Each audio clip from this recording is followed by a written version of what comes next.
Alright, ladies and gentlemen, it's time for the next semifinals. We are on Twin Beaches. And we have Mr. Reakly as the DAG, even though it says Wehrmacht. My bad. And Tonimontana as the USF. Or the Brits, who knows? Oh, nah, this time it's right. Who knows when old Vardy's at the helm? Oh man, I improved so much with the whole technical side of things, and today is crashing down everything, man. I blame my move. Anyway, what we are expecting, my friend Stormless? Yeah, well, it's our first game today on Twin Beaches, and potentially could go for a bit longer than other maps. I think you and I were having this discussion earlier about this particular map, because you do have one VP that's close to each of the players' bases, so they can, in times of difficulty, just basically lock down on that one VP and drag the game out a little bit longer. So hopefully, I say hopefully, I hope this is the feeling of everyone, we might even get to see some heavy vehicles in this matchup today. Well, Dark known to be a heavy vehicle faction, even though more like light vehicles, but nonetheless, maybe some Tiger action. And Tony's playing Partisans. I'm so hyped, man. Partisans being such an interesting battle group. Where yeah, you don't see it enough, because I think it just doesn't have some of those like immediately obvious powerful units. But if you're a player that has a high level of micro skill and strategic like knowledge of the game, you could use this to really interesting effect. Yeah, Partisans has such a high micro ceiling. I think actually on a map like this, it could be pretty oppressive, because you can just sort of jump into these tunnels and navigate the map very, very quickly. So it'd be interesting to see how that's used today. Yeah, first engagement is on the hillside. Reakly has not the hill advantage, but Tony as well. Oh yes, I swear the icon wasn't there for a couple of seconds. Maybe he focused a different squad. But with two Palm Grenadiers, Bike, and Panzer Pioneer, Reakly has to go, Tony has to go home. Yeah, I like that engagement was sort of going its own way, but he had to bring the Bike in, get the combined arms buff, and then now it's started to sway in his favor a bit, but he's still got to get in and cap that fuel, so... Tonimontana, I think, has a pretty decent early game start here. Well, he was able to have hill control for some minutes. He has the beach side. It's not the end of the world. He has grenades, by the way. I'm not sure if it's obvious for Reakly how the Rifleman moved into position, but the Palm Grenadiers have to go home. And nearly rescued that fuel from a decal. Yeah. Panzer Pioneer have to go home. And I think Tony actually had a really amazing early game. He was able to defend the hillside, which means he has slight fuel advantage over Reakly. Bike was not capping but fighting. And yeah, map control will definitely now switch into Tony's favor. I don't know if it's happening on a stream, by the way. I get occasional audio cuts from you on your microphone. Really? But I don't know if it's happening for everyone else. Okay. Just an FYI. Let me check. Maybe my mic is not properly set up. It is. Okay, maybe chat will tell me that. Yeah, I like what I'm seeing from Tonimontana at the moment. In fact, this when you have control of this fuel here in the mid, like it becomes a focal point, and Reakly, because he's playing DAC, is going to have to put pretty much all of his units towards this area to try and force a few S. But Tonimontana is just casually and without any real contest, just decapping on the right-hand side. I think Reakly is about to try and send a unit over there, but again, he's just weakening this push that he's making on the +8 fuel, which is the focal point for him right now. He needs to get that point captain. Oh, I agree totally. Bike hits veterans in one hand, now the tracer rounds, which really help in engagements against those riflemen. Okay, chat says audio is okay from me. So maybe it was a Discord issue. Sorry, I can saw next game. No worries. No worries. 4 riflemen, by the way, on the field. We have Flamer Clown Car from Reakly. Reakly playing only double Pomegranadiers. He tagged up and has upgraded to 1.5 for the quad. It's actually really good map control considering the size of his army. I think this would be able to hold off 4 riflemen, but he is. Oh yeah, he's doing super well. There's a nice AT grenade on the half track, and yeah, I don't know whether that's going to be abandoned. He's actually, run off with the Stern Pioneer, so you can see the half track go down here. Yeah, the 250 was sacrificed for the safety of the Flamer Pioneer. Oh, we said it was going so well, we jinxed it. Yeah, Caster's curse. It's Caster's curse, man. I feel so bad. Quad now on the way for Reakly, and we have Panzerjäger being called in. Half track in the base, by the way, just being used for some quick healing. Definitely needed. Reakly. Absolutely, yeah. And, of course, he doesn't want to spend that fuel at the moment on healing, so he's got to make use of the cheap tricks, the many cheap tricks that Dak has. Well, Dak needs those cheap tricks, though. Without those cheap tricks, nothing is left of Dak. It's like a struggling magician looking for bar work. Yeah. You know. Dak got a big hit in the last patch with the nerf of auto repair, with emergency repair kits, where you don't get plus 40 HP anymore. Yeah. So, Greyhound is on the queue. We have Panzerjäger though on the field, so Reakly can compete with the Greyhound. But he needs to keep close to the flag.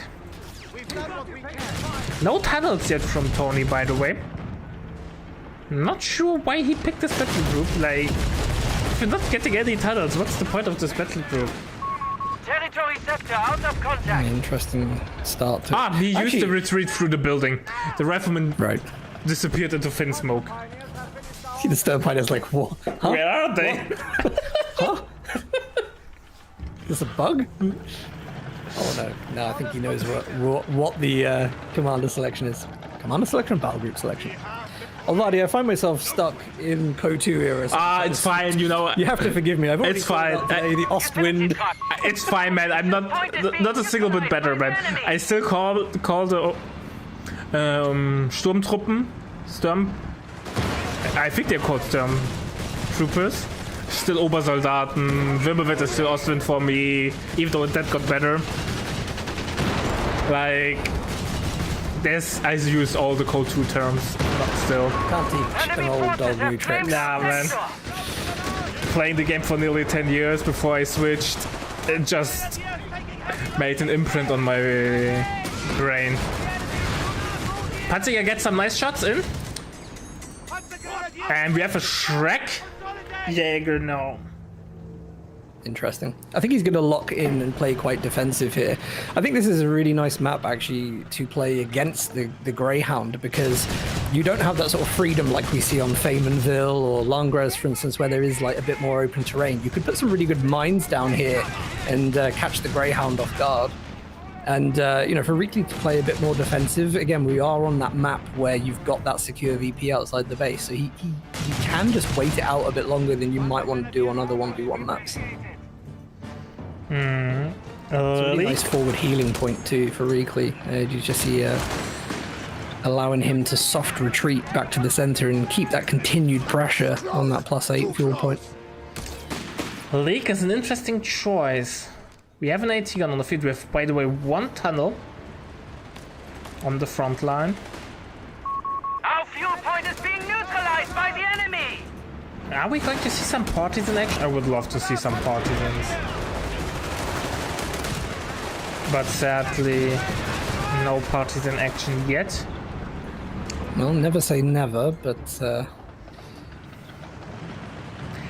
They're decent with the anti-tank rifles, with the Panzerbüchse, or anti-tank rifles, the German ones, due to their ambush bonus. I'm wondering if perhaps the reason he's not picking it is because he's not prepared to invest the munitions into it. So, you know, actually just focusing a bit more on the Greyhound upgrades, of which, yes, has gone for the 50 cal already, but still waiting for armored skirts. And yeah, there are two different philosophies, right? Like, I want to have survivability because I might screw up micro-wise, or players who are really confident in their micro and want them DPS max. I love what we're seeing, by the way, very quickly in the south with the Kravschützen, because just constantly using this unit to make the engagements in the south more effective by applying the tracer marking. Big flank now from Tony. Reakly's off the map, getting a third bomb grenade. I'm so interested about the league choice. Is there so much support weapons on the field, like 1 ATM, where you feel like I need indirect fire? Maybe it's for smoke. Yeah, fair enough. It is, I feel especially in this game, smoke is a lot more needed for some situations, and you can at least stall for time a bit just by putting it down, and people don't want to walk through it, especially when there's a flak.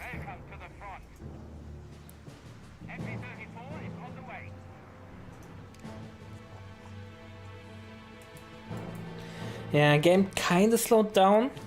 Reakly's going or needs to come back on the map. Tony is not really capping much, just with some one-off squads on the flank. Yeah, I would want to say that Tony isn't being aggressive enough on the right, because I think if you want to put pressure on Axis here, you've got to go for the triple cap with what you have early on.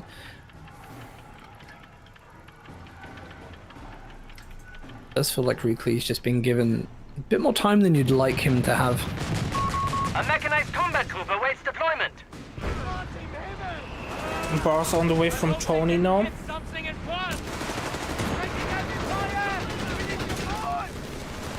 I'm not a big fan of early tracks on the Jaegers. I think he should have stayed on BHS. Look, BHS, anti-tank rifles.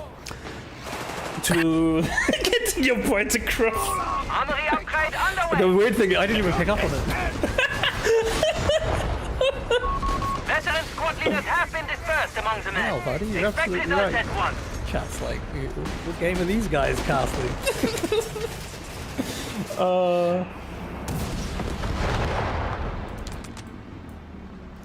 No, bars on the way and advanced logistics, so we have once again an infantry heavy gameplay from Tony on our hands.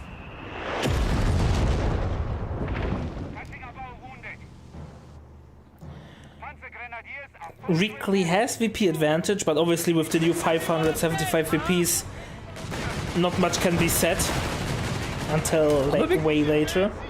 A little confused here. So, Tonimontana's just gone for advanced logistics. He doesn't have tier 4 up yet at the moment, so he's down at 44 fuel at the moment on a plus 21 income. Reakly's on plus 29. He's on 147 fuel, and I'm like, I can see there being a period of time where Reakly just gets a tech advantage that's going to be pretty dominating over the US here. And they just don't, it's not like he's going for any late game vehicles. They don't have access to it through this battle group choice. A bit confused about that decision. Well, we have bars and advanced logistics, so Tony invested most of his unit to infantry. Reakly is going for tier 3. It's the question though, do you want to go P3s? P3s against well-entrenched infantry isn't the best choice. So is Tiger the way to do it or not? But Tiger's always such a risk attack, man. It's one of those things. This is a map that has, again, like so many walls and cover and like the elevated topography. So if you bring a tank out, like the chance of you actually hitting your shot is reduced. It's just so many objects in the way. But maybe he's going to go for Stuka, because there has been a lot of build-up in one area from Tonimontana. He's not playing the spread of the map by any means.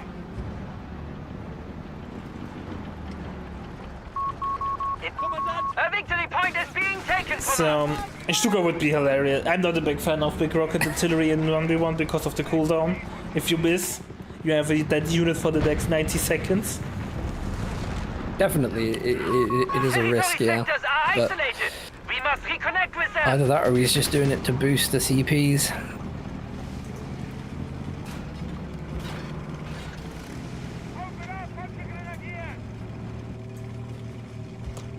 Bike is too fast to die. I know I said we wanted to see some heavies on this map, but I'm just hoping that heavy is not going to be an elephant. A man can dream of an elephant. Even though I don't. It'd be so boring. We'd spend most of the game just watching it try and find a line. I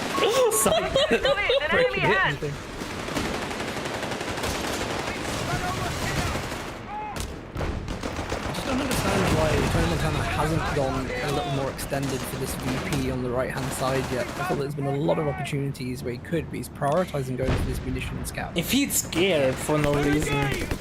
Yeah, it's really interesting. He really wants to entrench himself on the hill.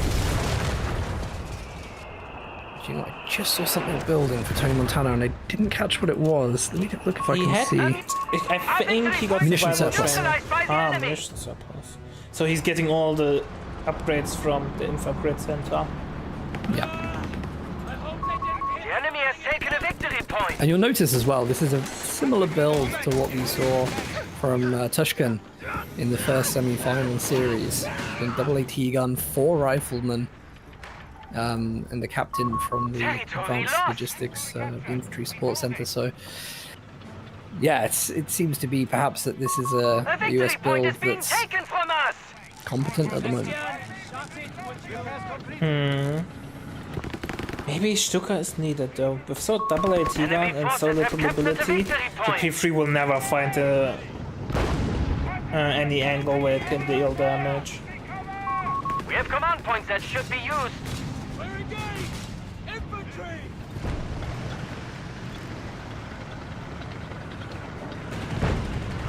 Alright. Oh, that might be a dead home grenadier. Rifleman in the retreat path and the ground, but P3 comes in. Designated units shall initiate. Never mind. I was overhyped. Panzer grenadier makes he's it been up. moving the Panzer III both times it's fired and it's missed its shots with the scatter. And you know, we know from like literally like prior tournaments and stuff, like the very best players in this game when they're playing with these tanks can hit the pause button so that the tank stops and they get higher accuracy on the main turret. He's just missed 2 opportunities to do that there. High pressure right now on the AT gun. This is absolutely. Oh, AT guns have no cover, no snare cover close by. We have some butterfly mines coming down. AT gun will go down. Is he able to steal it or destroy it? He needs to hide. Oh, pathing issues! Anti-tank crew has been killed in action. That is absolutely devastating. And then really, just because it couldn't navigate its way around the fuel point. Oh, Reakly's biting into his desk right now. He did such an amazing engagement. He could have hid his P4 from out of the line of sight from the AT gun, destroy the other AT gun and escaped easily, and then he gets pathing issue. Yeah, it's unfortunate. You got to be really, really micro-intensive when you're around obstacles and blockers like that to make sure that that doesn't happen. But it never feels good anyway when it does. Yeah. Still, I do have to say, Reakly, by the way, way ahead in VPs. He has all the time in the world to recover from a mistake like that. It really is down to Tonimontana to keep increasing the pressure that he's putting onto Reakly and just not allow him to get back onto the map. But even if you can see in the south, the Kratschützen's capping the VP, it's supported by the Pioneer. So Reakly's still not making this an easy game by any means. Nah, he's getting a Stuka though, so he has something to punish the AT gun. Tony needs to show how good he can micro though. I think as well, it's not just about that. He actually doesn't have any sweepers on the Pioneers, so he's going to need to use a Stuka for mine clearing these butterfly bombs. Bike survived with 2 HP from an AT gun shot. Spring bomber primed and ready for drop.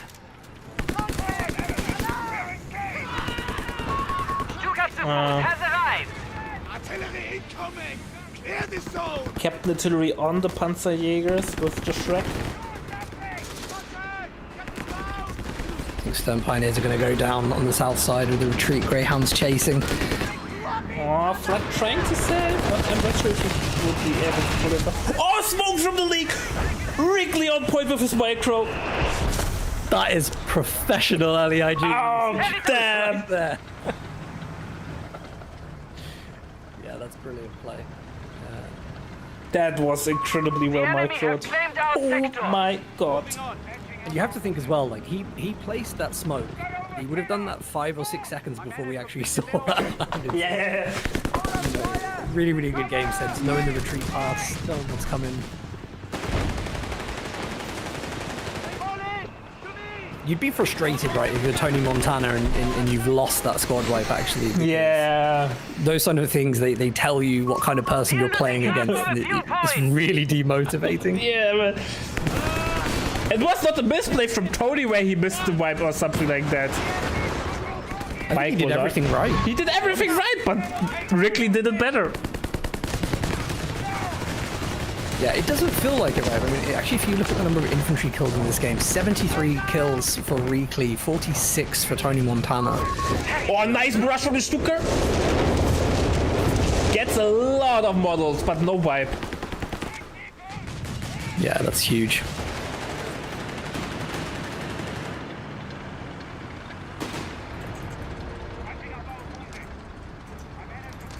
So Tony's buying a lot of map control with manpower. He can afford it. He has advanced logistics, so his riflemen are relatively cheap to reinforce. But is that a long-term option? By the way, Elephant was unlocked, so we have Elephant Gaming as an option. God. I was joking. Please don't pick it. I take it back. Oh dear. I'm an Elephant enjoyer, man. I will say it like it is. Yeah, I mean, don't get me wrong, that there is a place for it. But not on this map, though. He can sort of deter any flanks with the, with his Panzerjäger, so... Munitions point is being Yeah, it's taken. interesting. I just really feel here that, like, so Tonimontana has just invested so much throughout this game into infantry. It's all been about, munitions surplus. We've seen all the advanced logistics, survival training, like everything is on these infantry. He's delayed any tech to vehicles, and it just hasn't worked. He doesn't have the biggest KD in terms of infantry trading. He doesn't really have that great map control, and we're just struggling to see how, with all these upgrades, he hasn't stomped the majority of this map and kept Reakly in his base.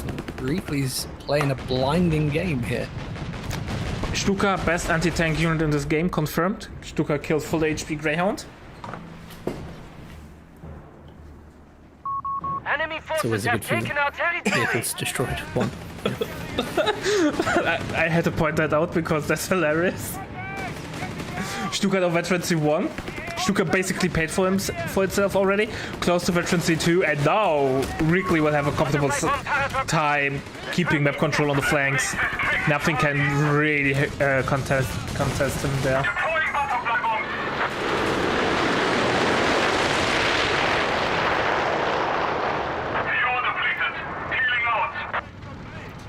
Oh, self-spotting. We can check this. The moment those AT guns, by the way, set up, that Stuka is already lining up in position. You watch Reakly, he's maneuvering in for it straight away. It's almost like he knows what's coming. The game sense is incredibly high. By the way, we have some vision beacons from Tony up. One on the hill and one on the central 5-pointer.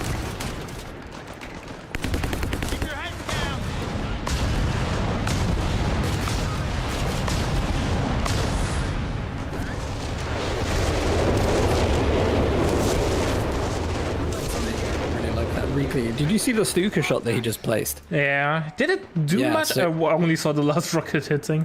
It didn't, but it's like he knew that they were going to be capping the +8 munitions, so then he almost like planted it to the south of it to catch any units that may have been retreating. So like not on point, but just a really good sort of fake, sort of new Tonimontana would panic there.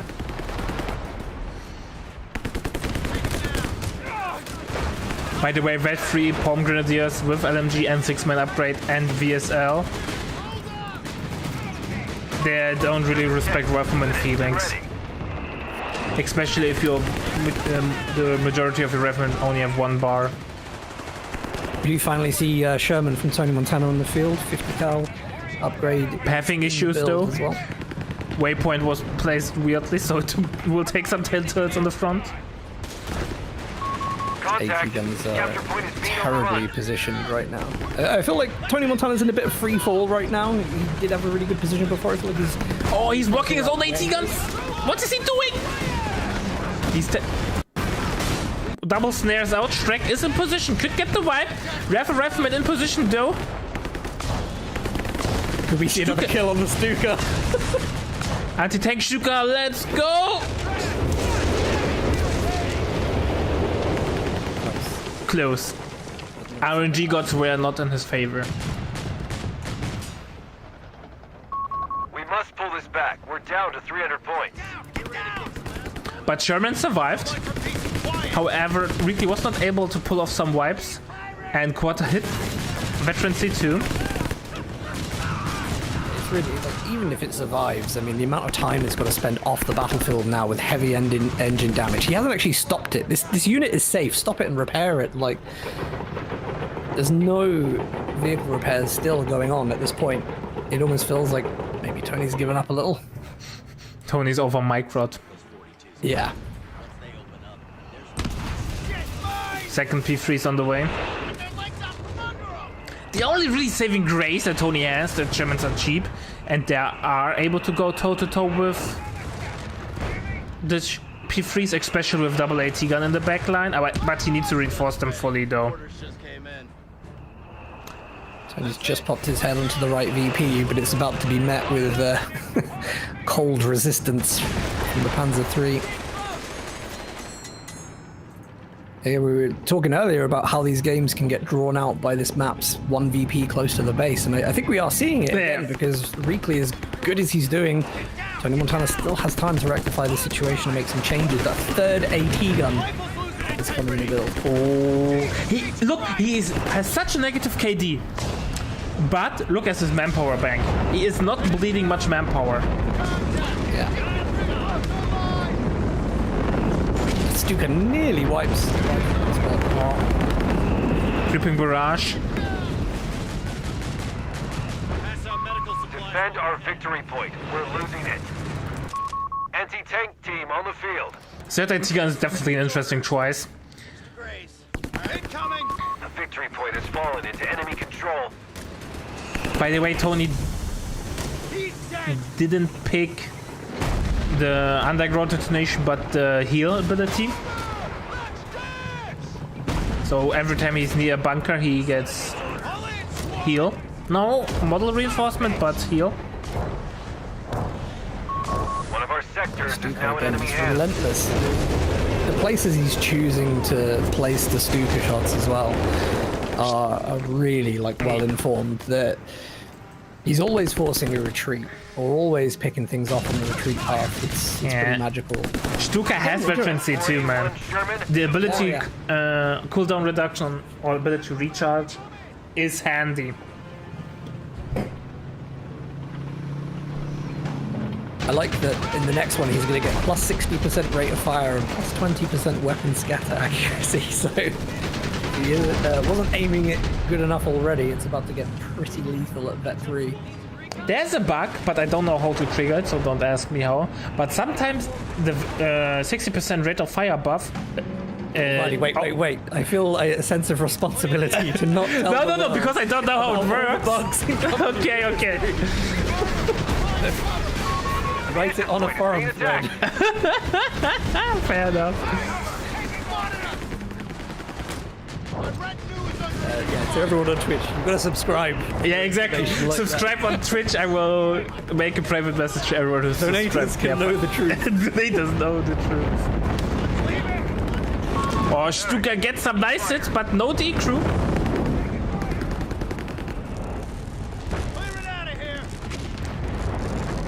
I assume Tony is getting 76 upgrade next. Back. We're down to 250. Reakly still at an VP advantage though, 250 VPs for Tony. What Tony's doing right now, going over to the right side, I think is the right idea, especially with these AT guns. He'll get the benefit of sort of their arc of fire if he plays on this side for the VP that's closest to Reakly's base. And actually, where he's been fighting for this +8 fuel, which is probably less relevant now at this stage of the game.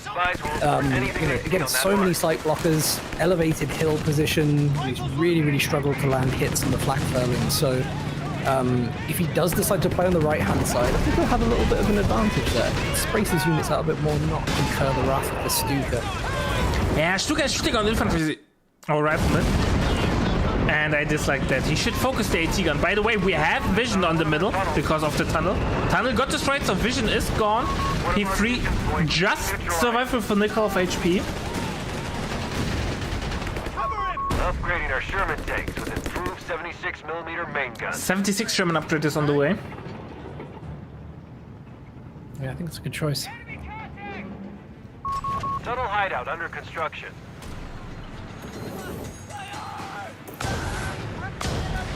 Again with the Stuka, look at this accuracy. Oh, Our barracks is under attack. Stuka is doing nothing. Our supply network is ready. Might destroy the barracks. I don't think Tony plans to build riflemen anytime soon. They have taken our victory point. Stranger things have happened. Fair enough. This is a good push from Tony. I think he's sensing a bit of weakness there. Didn't decide to dive into it though as soon as he took a hit from the Panzerjäger. Sensible, because he would have lost one of the Shermans now for M4A1 upgrades. He needs a second Pioneer for repair. That's an affirmative. He needs to reduce the downtime on his Shermans. Because with the Shermans he's actually able to gain map control. No. P3's second Stuka! Let's go, kids! You know, when the first... I don't get me wrong, the first Stuka had some amazing early barrages, but afterwards it kind of stopped doing OSS are actively assisting our it because of poor targeting from Reakly. So I don't think the second Stuka... Yeah, he cancelled it, never mind. My monologue was for nothing.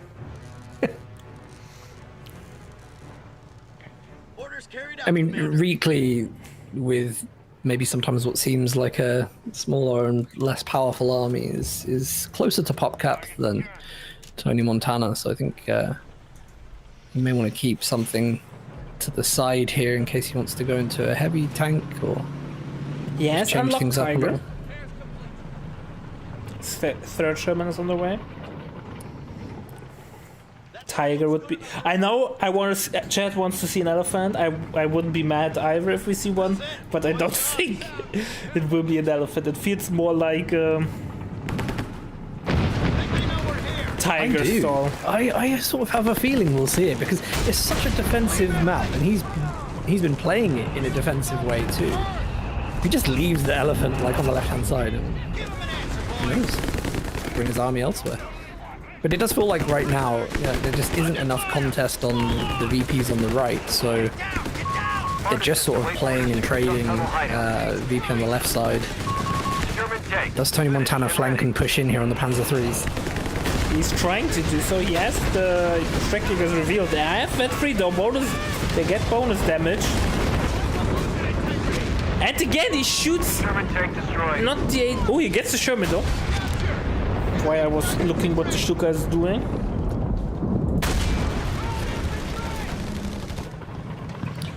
Tony's still behind 250 VPs though. He needs to claw his way back into the game.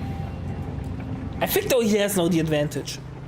Oh yeah, he just sort of... Oh, I don't know, he's retreating a bit. I'm surprised if he sort of spaces his AT guns out.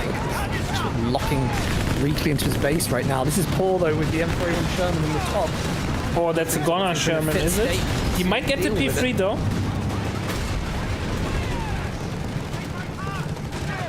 Reakly has some AT issues, so maybe Elephant would do the trick actually.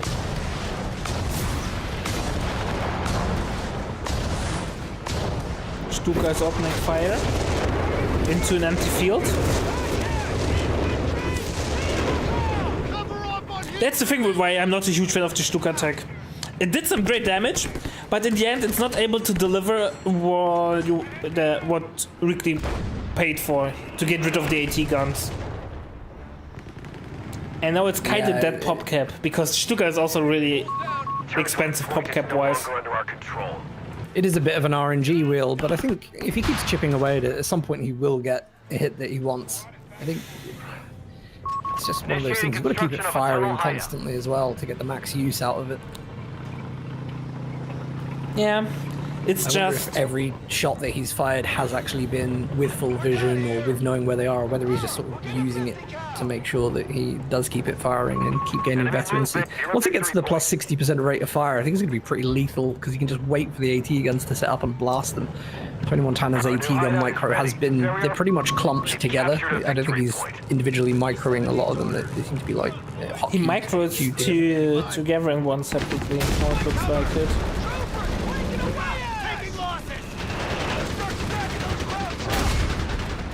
Sherman is doing so. Here we go. But Tony reacts.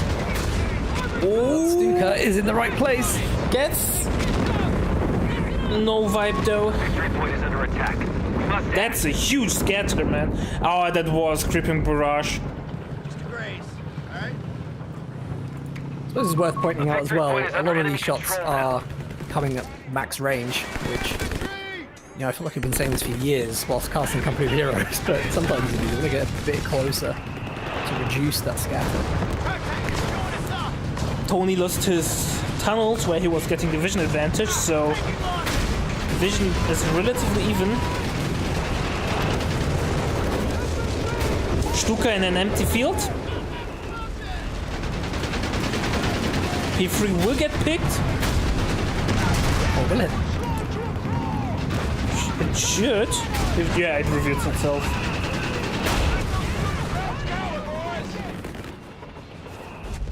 Reakly could call on the elephant now, or is he waiting for Tiger?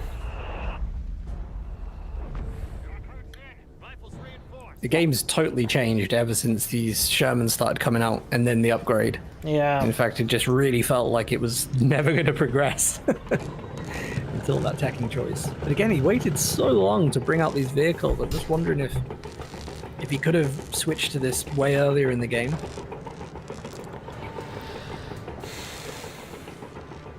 He's like, oh boy, 3 mines are on the way. I think it's the first time a competitive play I see those boys. I have never seen them. Never. Prepare, but don't push your luck. So for everyone who doesn't know, saboteurs have like 3 or 4 charges where they can put down mines for free, and they are time squad does, so they retreat once the timing is over, and you get 75% of the manpower back. If they retreat successfully, it's Gathering intel on your location, like, Commander. 67%. Interesting though. I mean, I'm just checking from Reakly's player cam, but I'm pretty sure you can hear mines being planted. Yeah, you can hear them in the fog of war. Yeah. So he will, I think, know these defenses are being laid. The Stuka's coming in, so I'm wondering if he's going to use the Stuka to find them. Nope. He's shooting into an empty field. Gets a little bit damage on the AT gun, but still.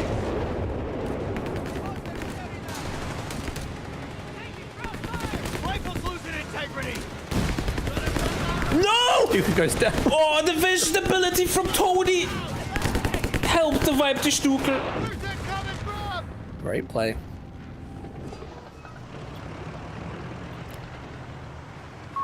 Commander, we have civilian spies. I mean, looking at Tony's army right now, I don't think there's much That's more game. Like he has Tigers too, right? He will get the Tiger, but he gets triple AT on what is that free? Yeah. I really thought that this was going to be a win for Reakly. The way he played, sort of like from the 0-minute mark to the 30-minute mark, has been absolutely impeccable. But Tony has just broken that defensive line now, and yeah, it seems to be a way to come back with it. Yeah, is it the Stuka? Unfortunate. And Do we see the Tiger though before this game concludes? well, Reakly still have plenty of VPs to play around, so Tiger will be out surely. Reakly is flooding enough resources for the Tiger for sure. Deploy a tunnel hideout when ready, Commander. The big boy is on the field. M4A1 Sherman, deploy. The trademark unit basically of every co game in the franchise. The Tiger. The enemy is stealing our munitions point. But they have 3 AT guns on the field for 3 Shermans, but I don't want to sound disrespectful towards the Tiger, but I don't think he can handle that much AT. Anything they see on that mark. Unless Michael Wittman is in that Tiger. we are not going to see Reakly win this game. I'm just going to call it out now. Maybe Reakly is preparing for the DLC with the Tiger Ace with the Vet 4 Tiger.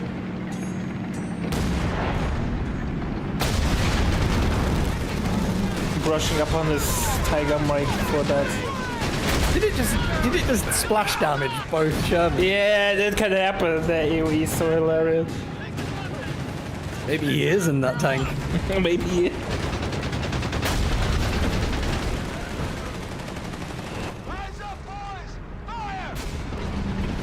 Reakly was just maybe getting a bit close to the M4A1 to have a look if he could get a hit and then do over a decent snare with the AT grenade. The AT guns are pushing up on the left-hand side. Oh, they're smelling Get the blood. Tiger.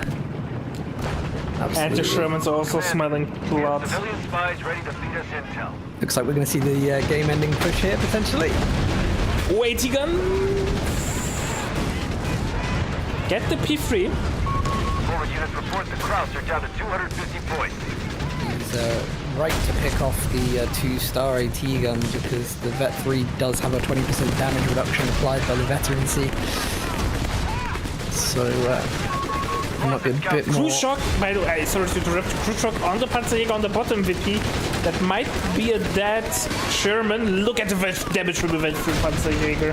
That is huge. They're one-man army against tanks.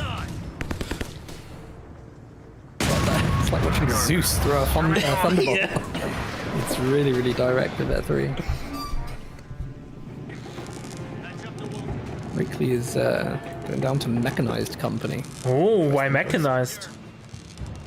I guess they're... Reakly tractor? The enemy is down to 200 Stoops? Well, he could get Stuka and Panzer 3 back if Tonimontana doesn't destroy those wrecks, but I think this is a bit ambitious. Got bigger problems right now than...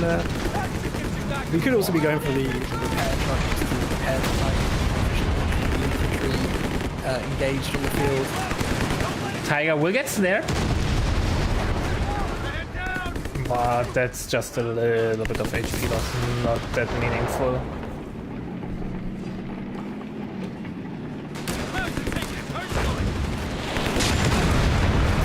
Especially if you destroy all the wreckage with the Tiger.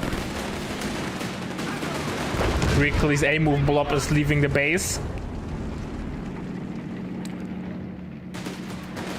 The munitions point is taken. The Tiger is helping!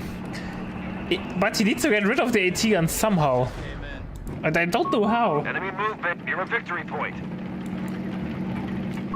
Commander, Yeah, if he builds another we've lost the Stuka... sector. I don't think there will be any Stukas think, anymore, yeah. man. Like with the backtack into tier Fallen 2. Enemy control. I feel like the best he could do is use the LEIG to smoke the AT guns and then try and ground attack, like win a ground attack battle through the smoke. But it's a lot to ask. That's not easy. It's not an easy task. They pushed us off a sector. But again, this game seriously going the distance. Just move these VPs closer together in the middle of it. Reports of enemy movement near a point. This game would have been over ages ago. It's Twin Beaches. It's the late game map. If you want to play late game, you want to play long games, it's Twin Beaches. Some mines going down from Reakly, just sort of center left. Gathering intel on your location. Pretty sure Commander. actually infantry will trigger that rather than getting the snare on the Shermans he's hoping for. Fresh Sherman on the bottom VP. This recovery half track, by the way, is going to be repairing. What looks like these recovering? Panzer III's recovering. Forgive me. Nope, it's red. I think red means scavenge, blue means reviving, but I'm not sure. They only have 100 But it's points, way too Commander. fast for recovery, so it's reviving.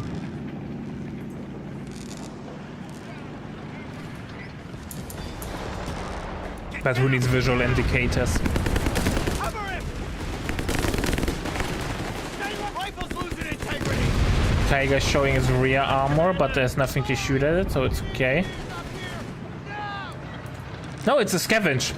Red means scavenge. Spy network is ready for more. Yeah, he's scavenged it, but just now he has no tank. But he has some fuel. Maybe he wants to get something else? I don't know where the fuel went. I'm pretty sure. Oh, crew shock on the Panzerjägers again. Last stretch now.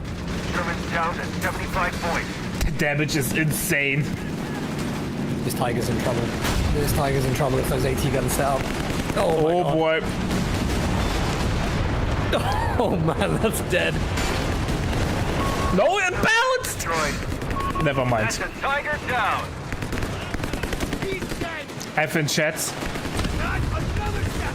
I'll tell you what, like, you know, playing Company of Heroes and like this game is all about the build up of veterancy and so on, and I genuinely feel like that demonstrates it in a good way.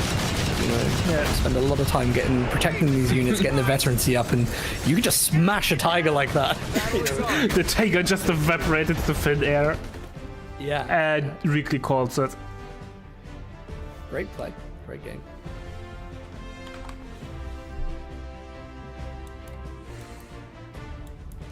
Damn. GG, well played. Yeah. The thing, like I said, but what had Reakly options?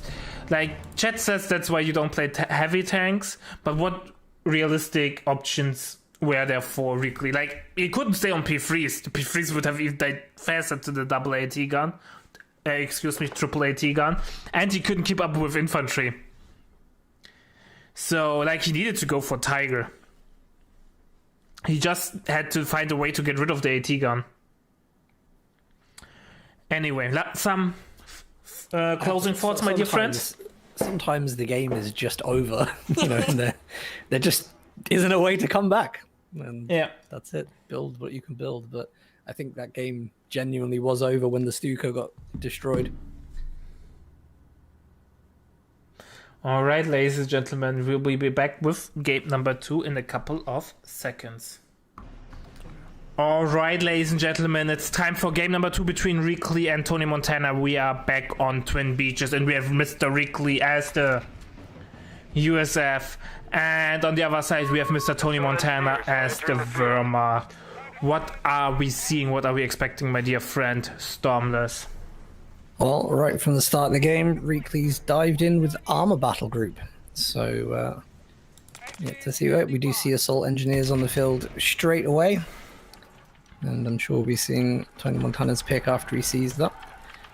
But yeah, after a really, really interesting first game that did absolutely go the distance, I think it's really difficult for players when they're playing in tournaments like this and you get long games because it's tiring. And it's tiring to have to keep up this level of micro and APM for a long, for as long as they do. So I think maybe in game 2 we might be seeing players want to step it up a bit, try to obtain triple caps. It's a difficult map to do it, but I'm sure no one wants to be doing this for another 50 minutes. Game 2. Reakly, by the way, super defensive cap order. Or not fuel cap order, he's prioritizing ammo. Looks like it, he wants to get out the fast flamer on the assault engineer. Definitely a Jeep on the way next. Rifle's losing integrity! Oh, Reakly a little bit sloppy on the micro there, lost a model which could have been easily avoided. First He's engagement. asking a lot, by the way, of this rifleman squad. I mean, I think he's trying to distract Tonimontana a bit, draw the Grens in whilst he does a bit of capping, but I mean, that is the only decent unit he's got on the field against his Grens right now. 4x4 recon vehicle. I'm not even sure the Jeep here is going to be effective at the start, but I think he's, again, probably going to go for that one get some capping territory upgrade on it, and then maybe use this to sort of put the pressure on the right-hand side of the map while he focuses around this area, as he did in the previous game. That's a lot of hits on the Jeep, though. Oh, a lot of penetrations as well. Jeep has to fall back. Our munitions point. At least Jeep has self-repair. Reakly now slowing down a little bit again. He's not really trying to pick any engagements except with the Jeep. Basically trying to trade repair time against manpower. Triple Gren is on the field. And officer quarters on the way. Second rifleman on the way for Reakly. It just feels so weird as USF to avoid picking engagements, especially against Wehrmacht, where you know there will officer quarters soon and then you will be in a disadvantage. Initiating construction of the infantry support center. Yeah, he played very defensively in the last game, wondering if that is maybe just his style. But I do like what I'm seeing, because he's not ceding any map control here. He's actually just slowly controlling. And again, like if you see, he's just got this one rifleman squad, which tends to be sticking around buildings or cover positions, just wasting the time of the grenadiers as they're going around the map. But he's gaining the benefit right now, and this is a great decap on the northern cutoff against Tonimontana. Yeah, that's good. And Reakly being a defensive player, I think we have a crack in this matrix. Gapper, known as the most aggressive player, and suddenly he plays defensive. He's cooking something and I like it. But now Grenadiers have veterans to 1, and Reakly is trying to hold the line there with one Jeep and one rifleman, but he can't stall out forever. The ISC's been upgraded, and a captain has been assigned to you. First ammo goes into Captain M1919. So my call was wrong with Flamer Pioneer. That's something I was not expecting. It's an upgrade we haven't seen in a really, really long time. So Jeep hits Veteran C1. By the way, full beachside in control of Reakly. Reakly is getting heal as well. And Captain on the field. It's still, we don't see Captain with M1919 that often anymore, and I'm glad we see it again. Well, yeah, I mean, he's not jumping into Bartek early. We have seen some players get that by now. Territory is being contested. Just having a look, he has gone for the infantry support center, so could be a potential that he does, or whether he's just going for increased health and just play with the rifleman squads. We'll see. Taking fire. So Tonimontana, by the way, has picked in with the Luftwaffe doctrine. Battle group. I had to do it, sorry. Before I even catch him myself.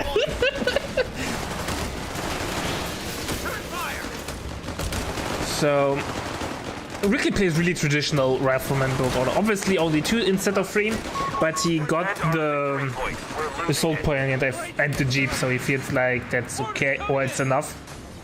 He is now going for motor pool, so no early bars, no infantry upgrades, nothing. Really old school traditional USF, and Jeep won't hit the anti-Jeep mine. Jesus, Reakly, he smelled it. There was the Pioneer close by, right? He saw the Pioneer leaving, so he knew there was a mine, and he reacted accordingly. That's good. That's good play from a trained professional who knows the sort of thing that might be coming. His captain may not be so lucky if he retreats across the one that's on the VP, but we'll see. I really like that. That's such a big retreat from Tonimontana. He's just like given away so much map control as a result of it. And some really important parts too. So engineer on the right hand side, which is capping, is going to be unsupported, and once this Jeep's done with the munitions, it's going to be able to contest that Pioneer really easily. So I feel like this is not a great place to be for Tonimontana right now. Yeah, and double fuel 4 Reakly will continue. He will regain the fuel on the hill. We have a Pioneer Flamer from Tony. Engineers here. Taking losses. Commander, vehicle has captured the sector. And Reakly soft retreating. He's not eager to take an engagement. Yeah, today all games will be casted until the finals are over. Jeep, by the way, is just No, going over it's the other mine. Quarter-ton truck destroyed. Oh man, we talk about the game sense, but you blink for a second and it all falls apart. That's actually really big. I think he was genuinely banking on that unit to control the right-hand side of the map. And yeah, what was fantastic map control for Reakly a second ago. It's now fantastic map control for Tonimontana.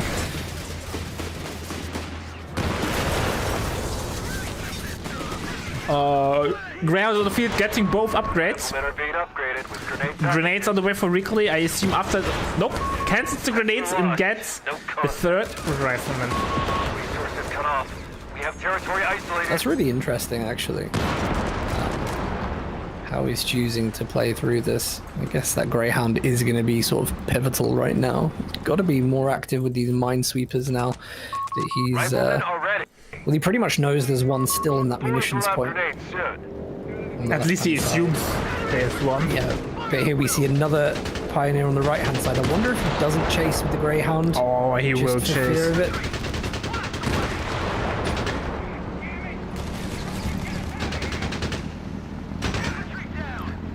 Hero Pioneer bites the dust.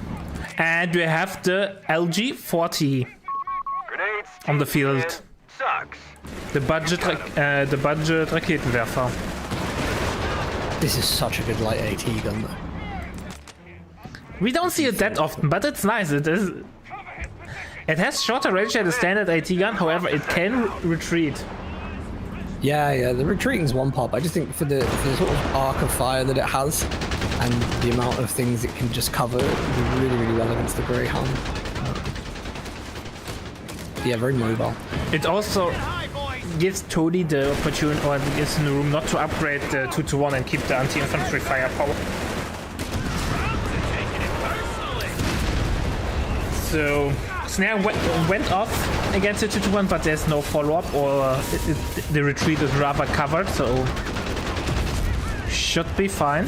All riflemen squads are being upgraded with BARs, Commander. Bars are now on the way for Reakly. There's two units and buildings in the middle of the map that are just totally out of the game. Just in a stalemate.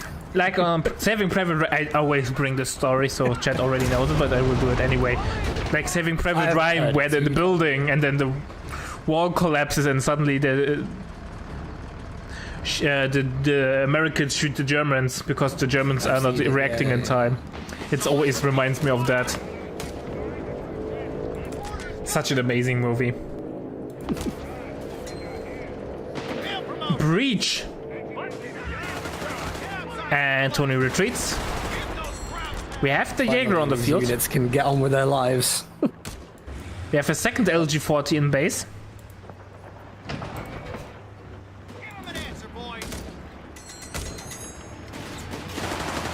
Mortar on the way for Reakly. BARs have been distributed to our That's what riflemen. Reakly just built. Actually, let me have a quick look. So he's gone for bars. Bars have just popped. Which is the thing that he was missing from his rifleman. What? Grail with the shotgun ability, with the canister shot. Bye-bye, Grenadier. Great play.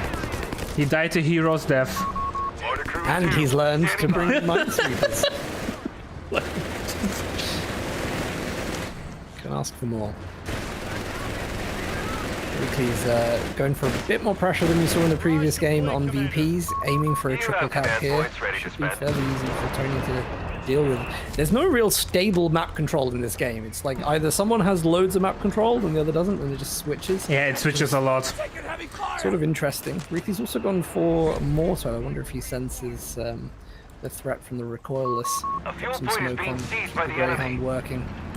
Tony getting another Jaeger. Seek and destroy tactics available. Vehicle crews have cleared. Looks like the Jaegers are the way to do it currently. They are so good with the T-43 upgrade now. That's a really fun unit to play.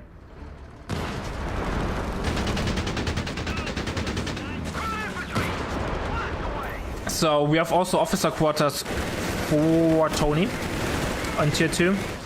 Both LG-40s are unlimited, so Greyhound can chase down the Flamer Pioneer, and Reakly's doing what Reakly always does. He's super greedy and disregards any consequences.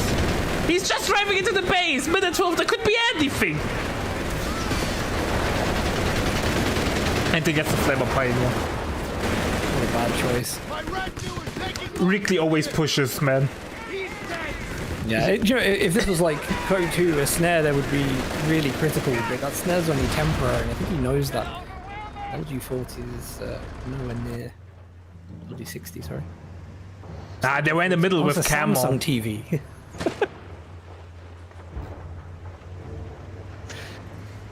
Enemy supported by Panzerschreck. Incoming. So LG40s are moving down the beach, but get spotted and panic retreat. Not sure if that was needed. And now the Greyhound can contest the field without any counter.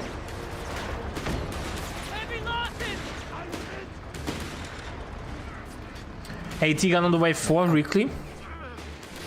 Absolutely no clear advantage in this game yet. Dead on 34 infantry kills each.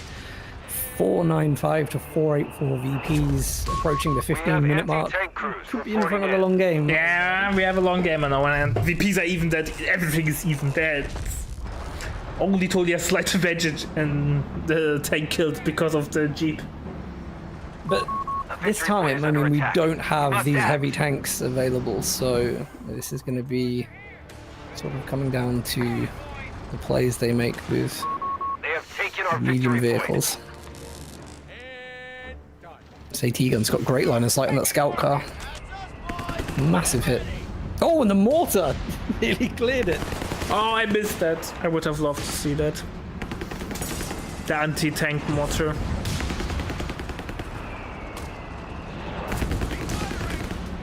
Graham, by the way, already advent to you, man. It's applying so much pressure on Tony's. LG40's never got a shot off against it so far. Might get the first shot up now. Or they don't have vision. No, they don't have vision. The castle ruin blocks it.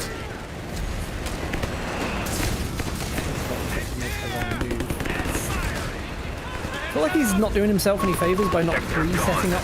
Let's take it back. Yeah. LG40 so far did nothing.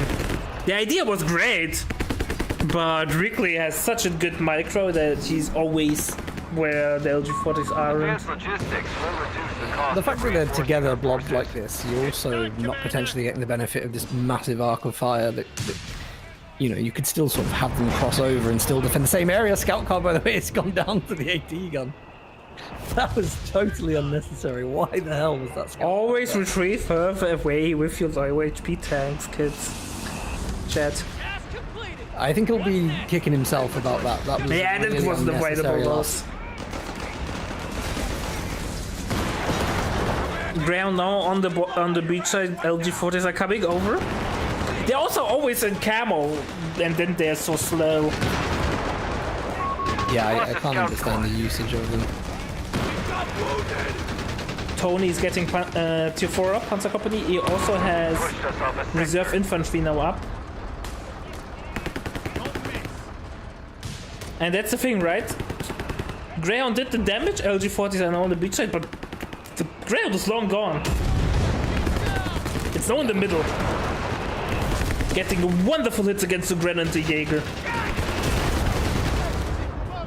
I think Reakly is exactly where he wants to be right now. He's got the advantage on plus 29 fuel, currently banked 133. I think we're going to start to see teching coming up soon. Of course, with Armored Battle Group, it does have the ability to go into easy 8s. If you can get them out fast, I think it's going to be a much quicker game.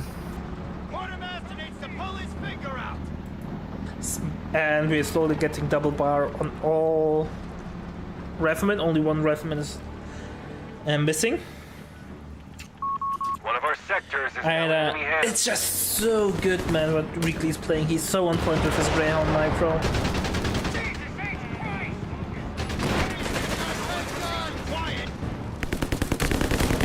Maybe use the LG40's anti-infantry ability at least. Just do something. Do something with them. I wouldn't even care right now if you just ground attack some buildings to deny them. Yeah, he needs to. They're doing nothing, they're just sitting there. Yeah.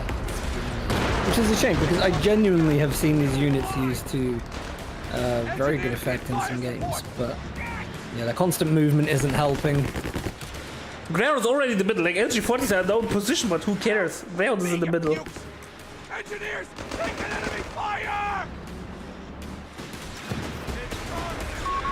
However, Tony's now getting a bigger beat stick. Reakly invested a lot into infantry upgrades, which means Tony will have the first tank on the field.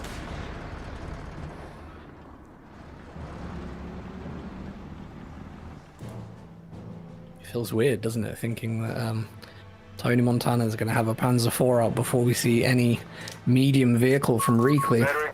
Yeah, Reakly got advanced logistics zone.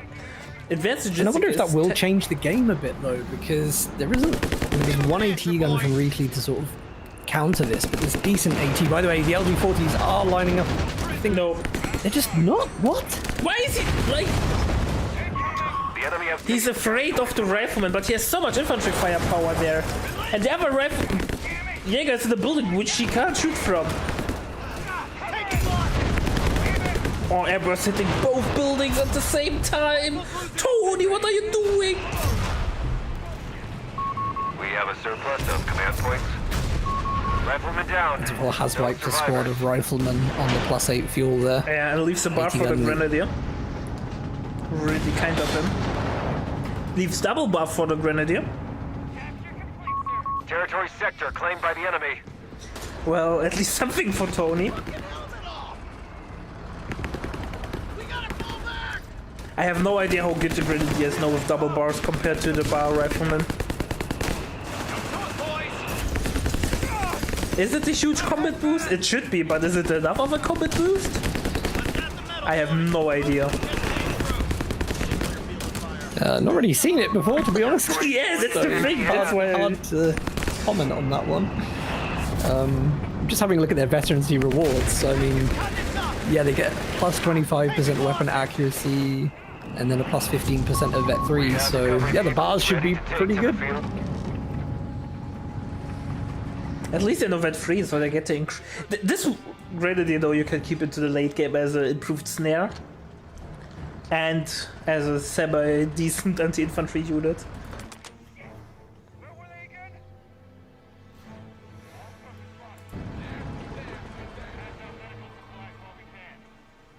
Some mines have been planted by Reakly on the +10 fuel just right of center. I think every little bit of infantry and squad damage you can inflict right now is going to be helpful. And easy 8 is in the queue, so no allied war machine, so no cheaper tanks, but rather premium medium. Reports of enemy movement near our victory. I have no idea how well the LG40 penetrated. The LG40 got the shot off against the Greyhound! The victory point is under enemy control now. It happened, kids! Enemy forces are converging on a field point.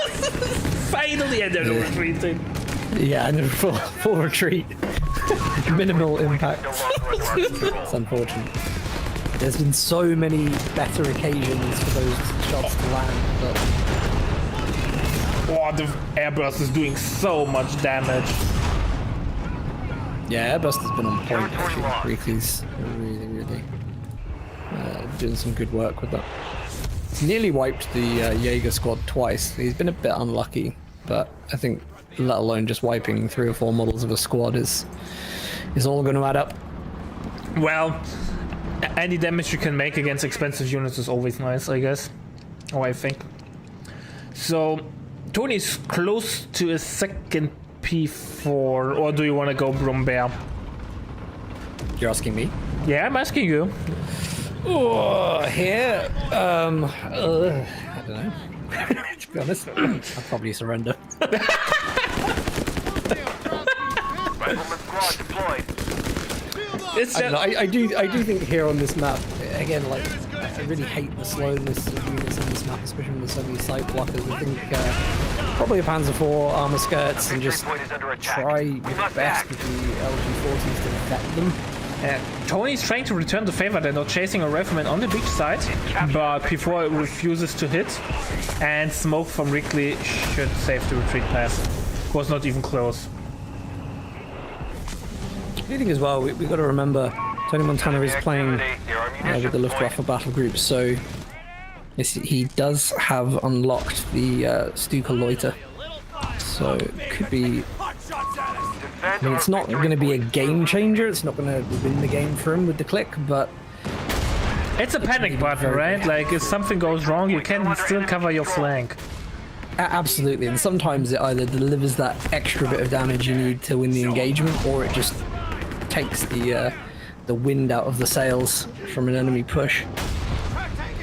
Second P4 is on the way. We are now in the late game, or even super late game. Really tough retreat on a Vetri when it is. Oh, that's a bar rifle! And he doesn't got bars either. So. And he smoked off the LG-40. I know he's retreating the Jaeger! This has been overrun.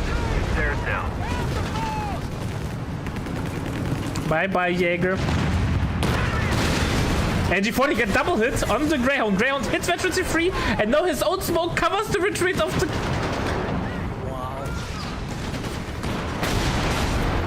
I would...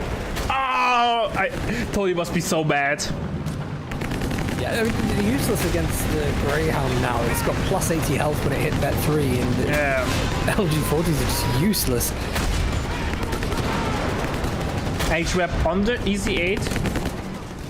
Not bad.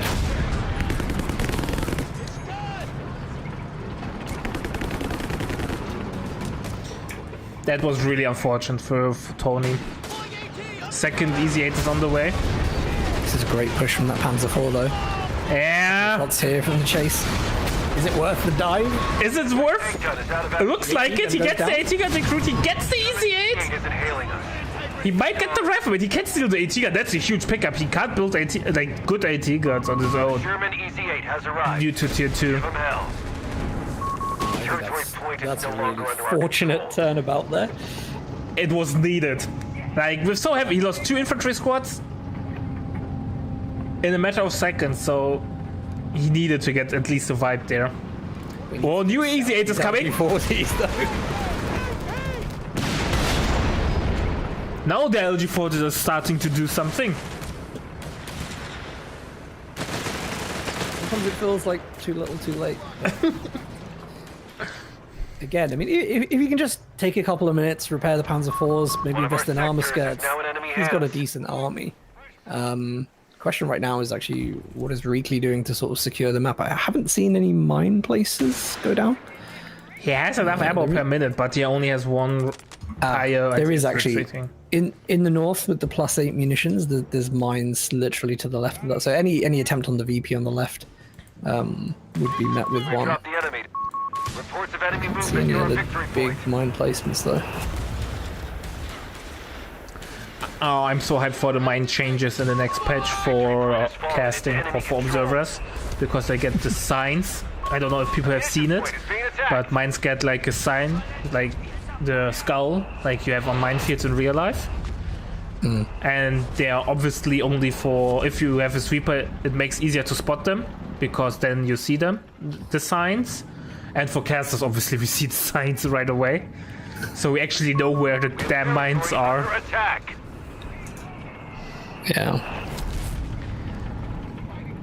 So we have a Stoßtruppen. No, they're not called Stoßtruppen. No, they're called Stoßtruppen. They're not Obersoldat. No, you got it this time. They got it. But they sweeper mines, so 18 manpower down the drain. Maybe he merges, then it's okay. So Reakly has a lot of ammo income. However, he has no off maps in his battle group, and he's not eager throwing nades. Oh, Rifleman goes down to double P4. Sorry, I'm sort of laughing at these Stoßtruppen in the north. So they hit a mine, he merged from the Grenadiers, they then ran forward, hit another mine. Oh, another Rifleman might go down the beach side. Tony is going deep, but there's an AT gun. Is he going for the web of the mortar? No. He's got to be careful here, actually. I think he should be popping up an AT gun to cover the retreat path, because he knows the EVA is sort of towards the base area. He could have a great flank here if he just... Oh, Seek and Destroy. Improved... Oh, no snare. I thought he went into the animation.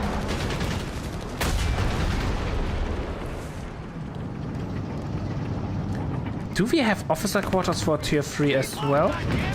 Nope. P4s hit that one on their own. The stolen pack though is such a relief for Tony. It makes it so much easier to cope with the easy 8. Seek and Destroy basically did nothing. He wanted to go in and bye-bye Obersoldat, Stoßtruppen. Yeah, but never fired a round yet on infantry. He's getting plus 62 munitions a minute and Tony's getting 10, so why not? Why not just pop the ability? Yeah. It's probably going to be something weighing on Tonimontana's mind right now. He wants to maybe look at getting some aircraft abilities in to cover a decent push there. I feel like he's got a good army, but it's so hard to get all these AT guns in the right position on this map and find your opponent at the right time. He needs to heal his units. But flanking, you know, he's just constantly moving Tony around the map, making it really hard to get stable position in. LG-40 gets recruit and will get destroyed. Oh boy, nice! Airburst.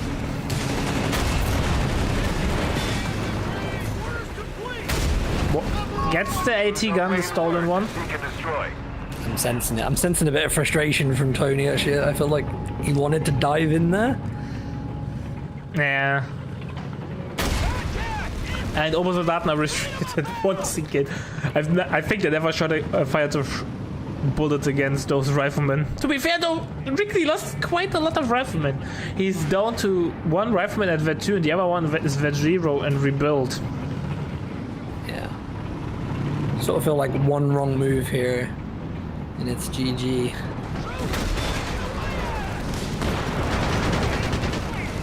There he goes. He's going in for the kill. Oh, but there's the AT gun. Very good. The great. And Tony calls the GG. 1-1. It's ours, Commander. Well, at least. I'm assuming they can't play that map again. No, they're okay. Please. As per standard rules, you play a map only once or twice. With each faction once. For that.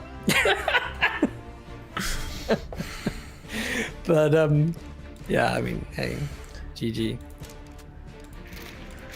I mean, clearly both of them very, very good, you know, equal level players here. And it's an interesting map, do you know what I mean? It sort of sometimes forces a play style that players may not normally be comfortable with. I sort of hear that it's a map that is on the veto list a lot, so... but yeah, let's see what the next game or so in the series brings. Yeah, we'll be back with game number 3 in a couple of seconds. I hope you're enjoying everything.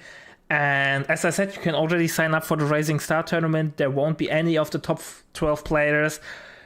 We had an amazing Rising Star tournament 2 months ago with, I think, one of the best finals that was even able to rival finals of the Pro League.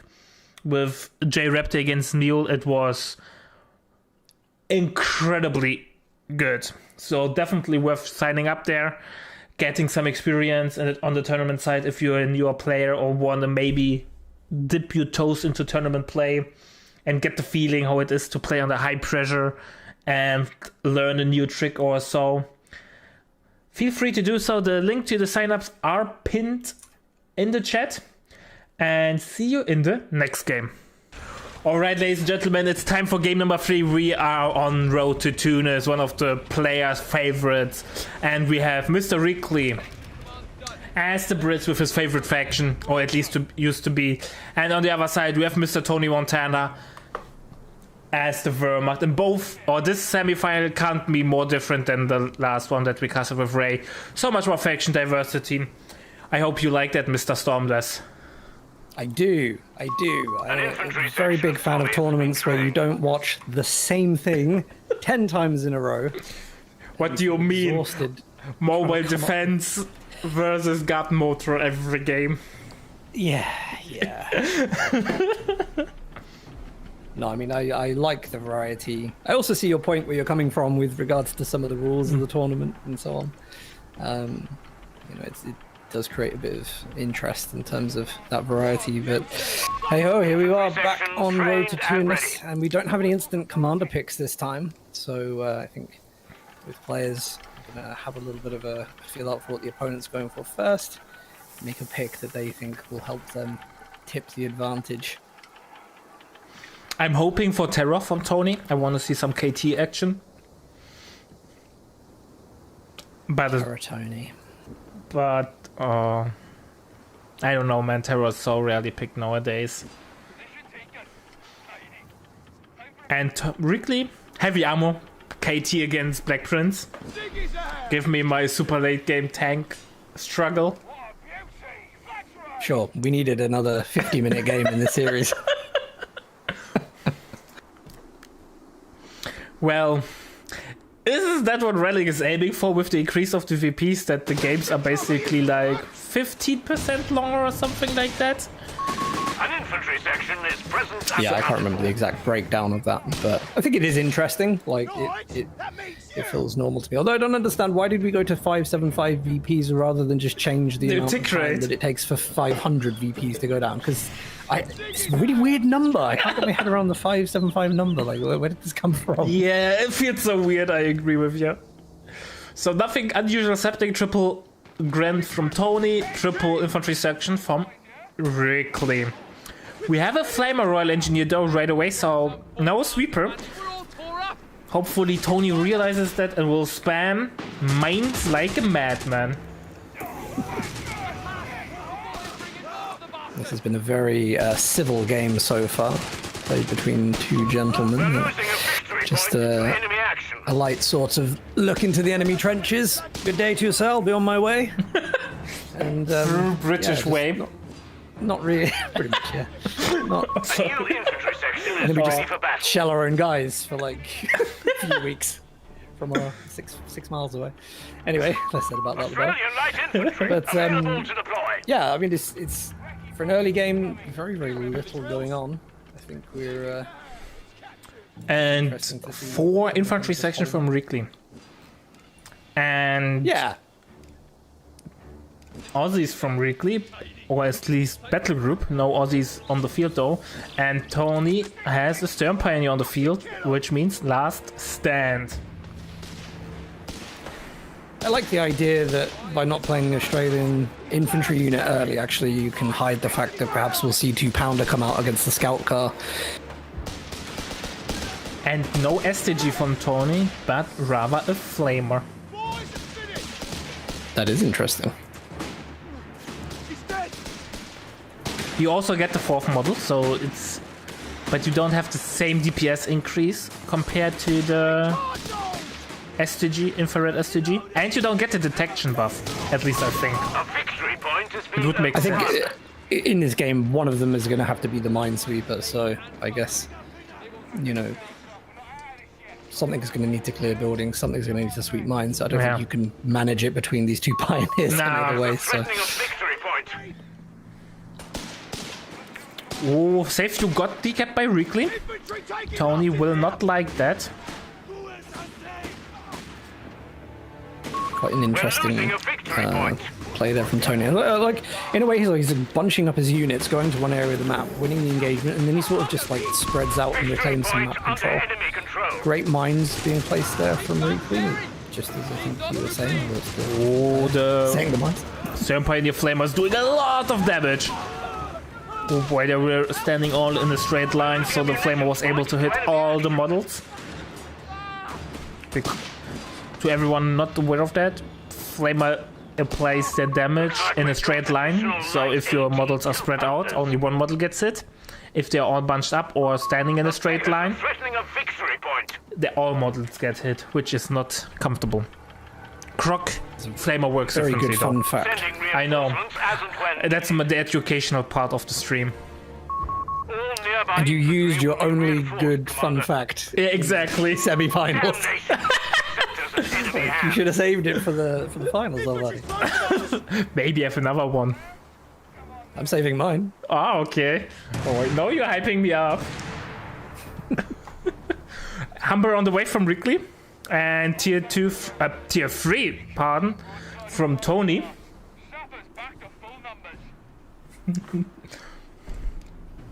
Such a slow game compared to the first semis and even the first 2 games that we saw played. And I guess because they're not really fighting over a high resource point.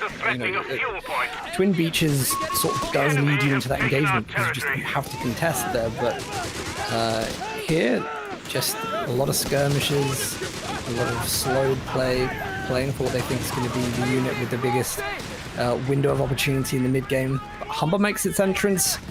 And the 251 medium carrier is also now on the field too. Territory lost. I gotta say, Olvadi, I can't wait till these 251 carriers can be equipped with dual flamethrowers. It will be my favorite unit in the whole series. You can fight me on that. I already loved it in Code 2, even though it was not really good, but I still got it from time to time. And now in Code 3 I will play nothing else for months. Yeah. We're approaching a really interesting time in Company of Heroes 3, where we're going to see the most variety in battle groups we've had, obviously, because we're getting another 4, but also the fact that, we're going to see this extra variety. The units coming out in the new DLC look fantastic. It just feels like a new era is coming in. I like the approach of the battle groups. I know people were around sold on that compared to the Doctrine system, but the battle groups offers...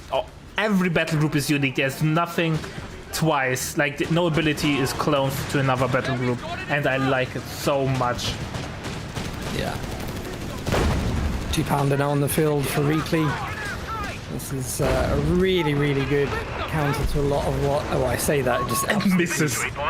Bungs a shot to the side and no damage whatsoever. But for the most part, what I say is true. The enemy has our victory points now. The Stern Pioneer with the Flamer, man, is disrespecting the Royal Engineer with Flamer so much. 80 gone away from Tony. We have a second Infantry training is underway, Commander. Stern Pioneer with an STG upgrade. Grenades are being distributed to the men. That's cool. Yeah, I agree. Usually you only see given one. the DPS of the unit, you probably do want to have one on the field.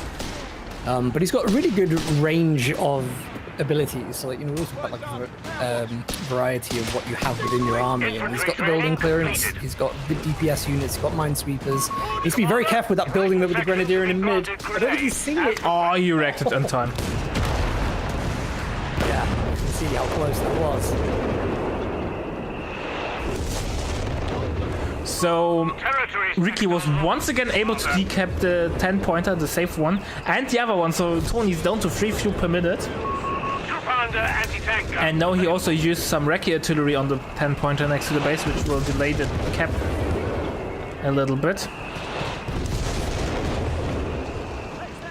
He's managing to do this as well with fewer capping units on the field, which is really impressive. Humber gets a hit, has to fall back. Heal is a little bit of a problem though for Tony. He has veterancy 1 heal with the Gren, but obviously Stern Pioneers are not always where the Gren is, therefore they're a little bit...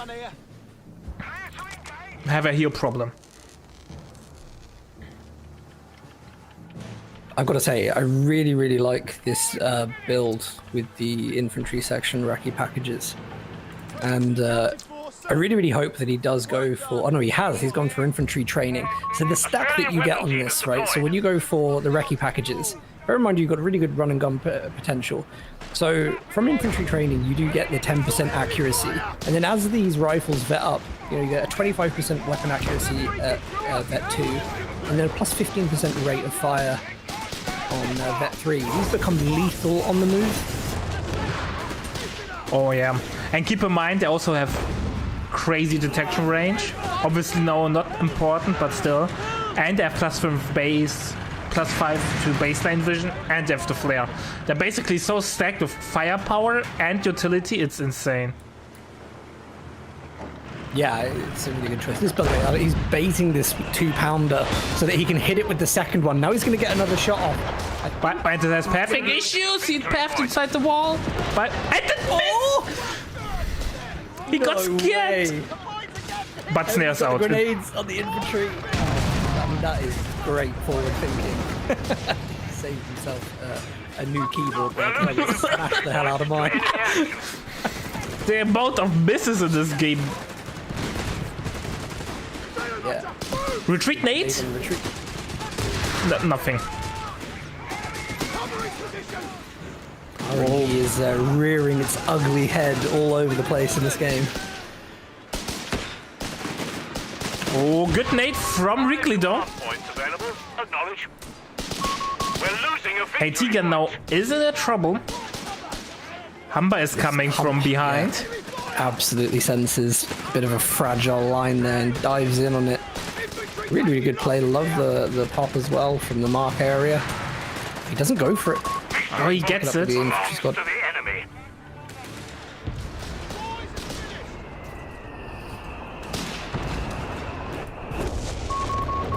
Alright. Tank guns available. Oh, and the other thing as well, just to mention the scope rifles, plus 25 damage to units in cover. So, by the way, there's a Borg ward. just be watching that.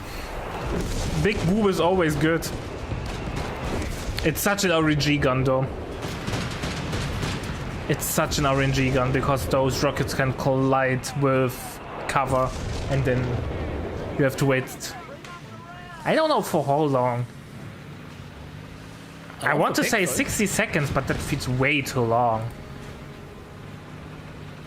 Either way, I think just having that unit around, there is now a bit of a threat that Humber's not prepared to stick around there.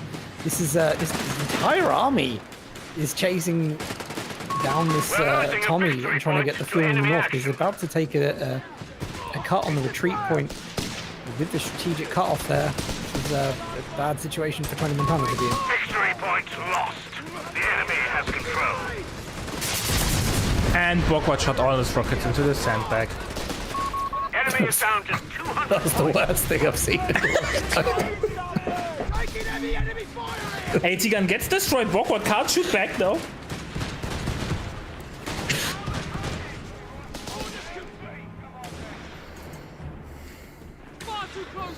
I'm not sure if Tony likes his position, Enemy ground forces have considering that claimed the sector. Reakly didn't lose a single VP yet. He needs to rebuild AT gun, and Tony's basically not able to get back on the map. The Humber is such a plague. I just think when you're playing against this type of Tommy build, and then you're playing a 4-man squad of Stern Commander, Pioneers, territory is being threatened. it's really difficult. You are going to drop a model fairly quickly, and then you just don't have that potential of the damage output anymore. Just let's see what this Bogwart is does. coming! Sector. It's 2 or 3 hits! That's actually pretty cool. I've actually never seen that unit hit. I one-shotted the Humber once with a Bogwart. If all rockets land, the Humber is dead. But how often do you see it? Basically never. Yeah, but there we go. That is the potential of that unit.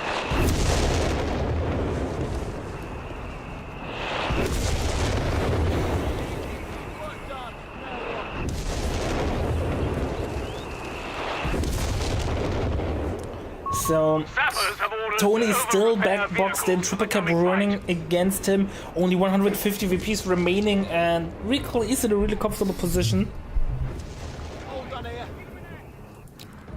He has tier 3 The interesting thing as well, though, like when you look at how Reakly's playing, a lot of people are going to watch the top players of the game and maybe feel like, wow, this micro level's insane, I can never match that. But he hasn't played anything overly special, right? Yeah. He's got a really good build. He's just sort of playing the map. There haven't been any like insane micro moments, so it's just a really good showing of how to play a normal game of Company of Heroes. Oh yeah, I agree with you. Victory point is in enemy hands. Over repair on the Humber, which makes it even harder to kill.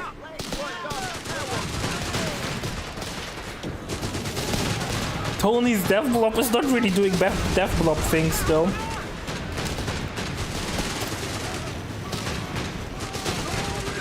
The Humber is doing so much damage. They only have 100 points. ATN gets a shot in against the Humber, but over repair helps a lot. Oh, Flamer Pioneer might go down. Nope. Found the enemy line. But Tony has such a hard time getting back on the map. I'm not sure his death block is doing the job that he was thinking. You see that grenade on the Yeah, I was so I hold my breath there for a second. Retreat nades or retreat revenants are so hard to pull off. We're actually seeing loads of them in this game, and they're all really good. The accuracy of these grenades is top tier. Command points should be allotted, Commander. He gets the infantry section, yes. An infantry section has An been important killed. wipe for sure. Yeah, very important pickup. Grant medium tanks are being called to the front. Reakly's like, I have so much fuel advantage, I will go Grant first. Second AT gun on the way for Tony. Tony was finally able to drain a little bit or a few VPs from Reakly. That's something. But still, he's so behind. Mark area has just been placed by the Humber. It's a difficult spot for the Grenadiers, especially against the Here's the Bulwark. Oh, only one hit. The RNG gun. A sector is an It looks enemy like it. We control. never knew how much RNG we need until the Bogward was released. Enemy troopers. Take To be fair though, I only used the Bogward as a demo carrier.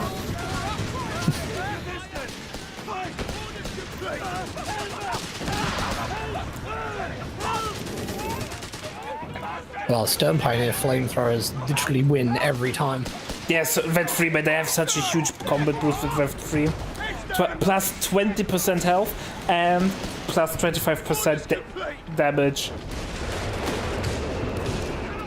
That's just ridiculous, man. The damage is insane.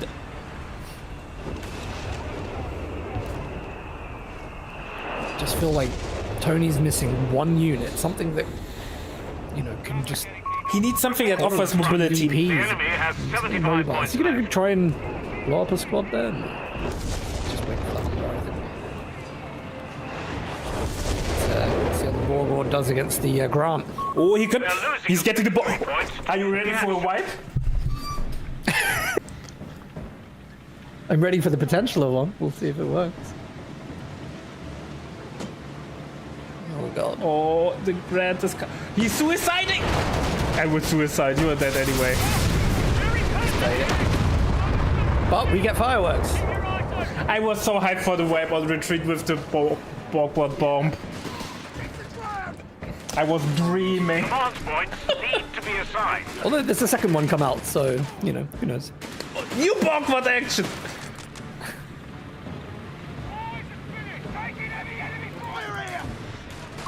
We're losing a victory 56 point. VPs. He- There's not a lot left in I this. I think think Tony's just memeing. Victory point Bye-bye. under enemy control. Double ATN gets the Humber. yeah, it's nice.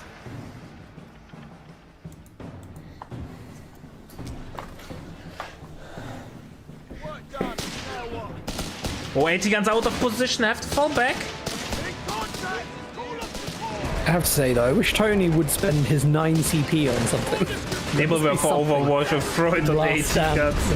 that you can buy. Right? Oh, wonderful rifle mates. This might be GG now. Yeah, there's no.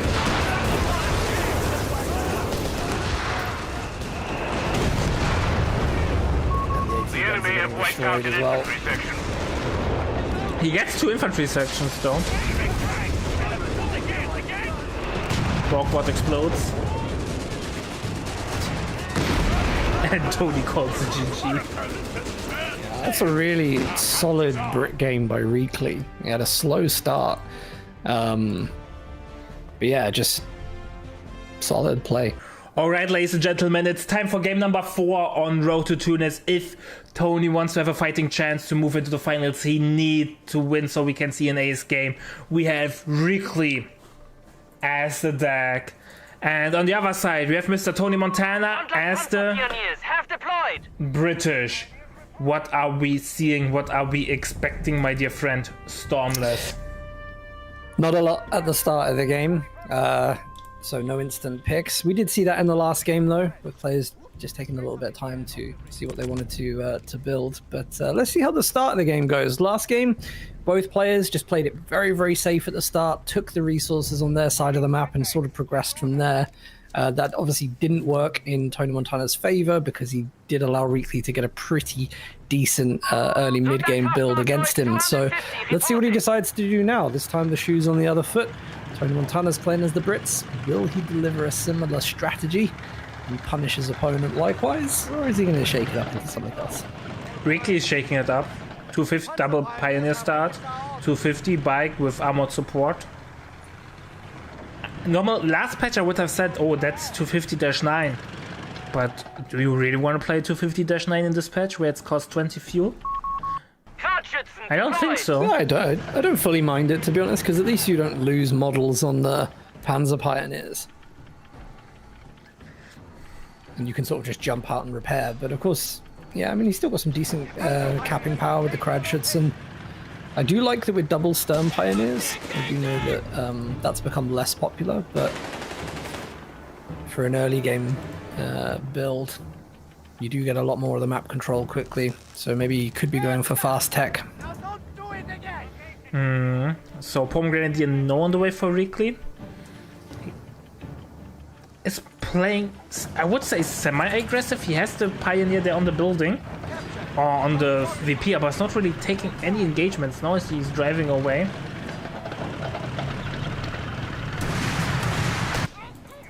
Tonimontana has gone with the Dingo, so 250 does need to be careful of that. Should be fine. Panzer Grenadiers are out. Towards the same Dingo? area, so.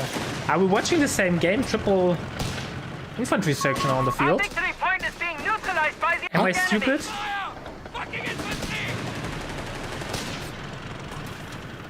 Are you serious?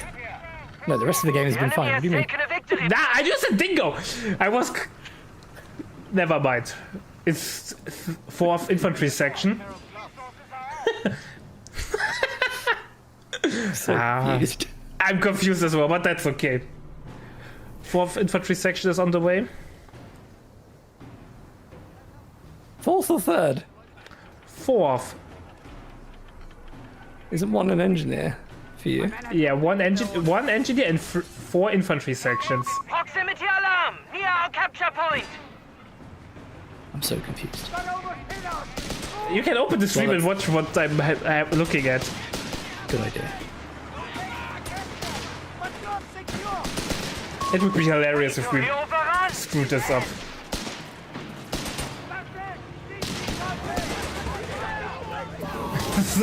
I don't know. No.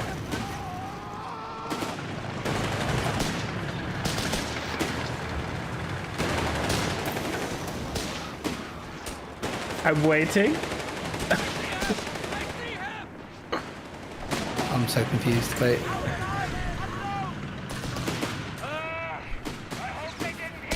Should I It's like the pause? same game, but not the same game. What? It can't be the same game if there are different units on the field. We are taking You carry casualties. on, I'll sort this out. No idea what's going on right now. Okay. Alright, I will continue on my own. We can pause and go start again when you maybe there's a replay issue or so, because there should be should be called game 4 fix. Requisition of light All the support units are in the elements. same place, same commander picks. It's just like you've got a half track with a flamethrower. Mine's a half track with a AT grenade. You have the wrong Right. replay. You sort this out. Okay, let me know when you have to.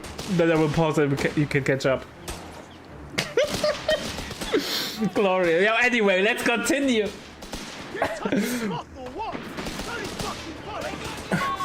Oh, we have some famous people in chat. Good day, Mr. Mirage Flam. I hope you will treat us well with the next battle groups. So, Reakly is now playing here in the middle. Over here went with both squads inside of the building. I'm not sure if that's the right call. Palm Grenadier should retreat. Experienced crews have been called forth to lead our mechanized forces.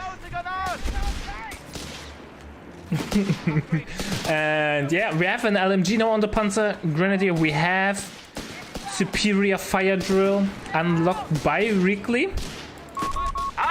250 is getting repaired. Do I need to pause the replay, Stormless? Panzerjäger anti-vehicle No, it's fine. infantry You carry on. available. Sorry. Okay. Proximity alarm. We have a Panzerjäger, 250 with a Panzerjäger on the field. Panzer Grenadiers are fully replenished. And he will use it for healing. That's awesome to see. We have a Humber on the way for Tony. The beautiful thing is though, and unlike the Wehrmacht, Doug actually has a way to chase down the Humber. So it might be less of a threat on this map for Doug than it is for Wehr. Flamer 250 is handy though. Do we have snares? No upgrades for Tony yet. I would love to see some heavy armor or RNC, but I'm not sure if that's the right call. Humber now on the field with this beautiful woodland camo. Best camo in the game, changed my mind. Snares now on the way for Tony.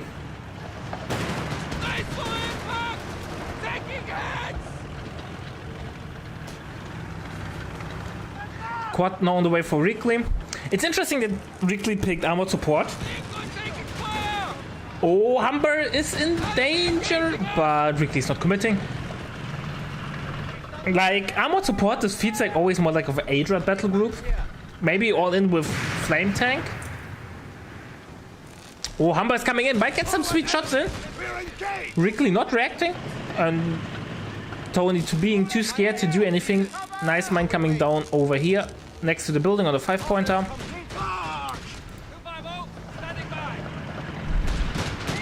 We have snares now from Tony.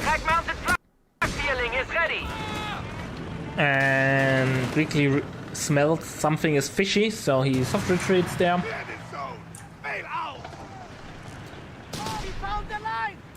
Panzer Pioneers have to go home. Yeah, here we go. A victory point is being taken from us. Flamer, oh, that might be uncomfortable for the infantry section side of the building with the Flamer 250. Unless the 250... Here we go, should be in range. Our capture point is Nope. being neutralized by the enemy. Reakly thinks they are snares, so he's really playing nicely there. Has to leave though here now. Where are the Panzerjägers? 250 gets destroyed, snare out on the Humber, but there's no follow-up. 250 has been destroyed.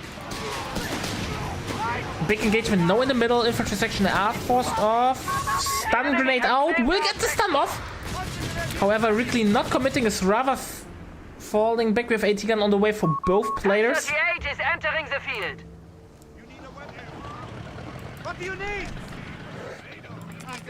Pack 38 is on the field.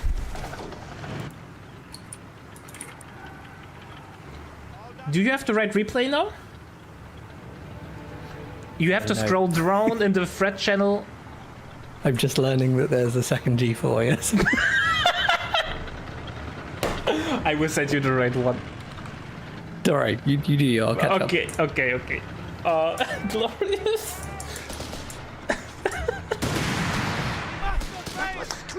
Look, I'm not the only one who screws up with technical difficulties from time to time. Even though I should be blamed because I did double check with Stormless which replays he had. We have heal now on the way. Do we have 6-man upgrade? I don't think so, nope. One more CP and Reakly has access to the Flamer tank. Get digging! Pass me the fuel! We're losing grasp of a victory point! Here we go. Planted. Pass word down the line. Mine is down. Enemy forces have captured a victory point.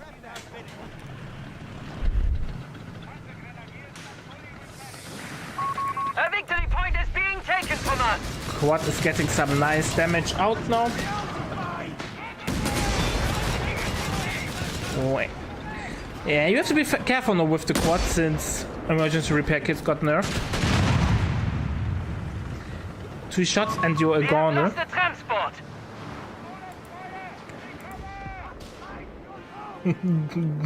Yeah, Dak is really performing super well so far. But Humber's still not really contested. Humber is really dominating the flanks. Territory sector out of contact. Grenadiers on the bottom few are getting forced off. What's coming over, but only 180 gun shot away from dying, so Reakly is definitely playing with fire here. AT gun is intercepted though, so it can still do damage.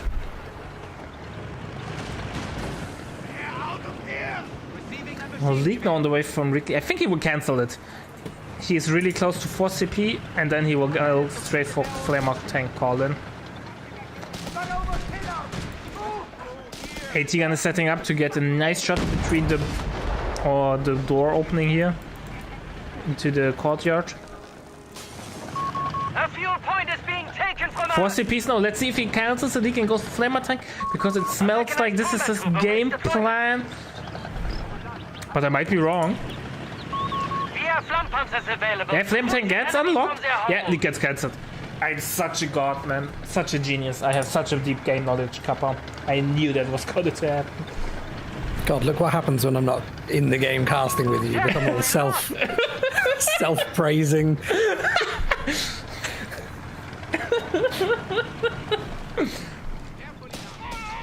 A little bit of an ego boost is always allowed. Second AT gun on the way from Tony. Tony is smelling something is coming.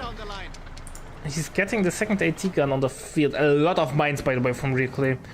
2 mines in the middle, 1 on the right side, or top side, and 2 on the bottom side. Flame tank is on the field. The question is, Tony has double AT gun soon on the field and has snares, so a flame tank all in isn't really an option. We have no leak call in, so maybe leak as smoke platform would be nice. Obviously, Flamer tank will dominate the flanks. There's nothing on the field that really can do damage against the flame tank. Humber can't even scratch the paint. At least I assume like that.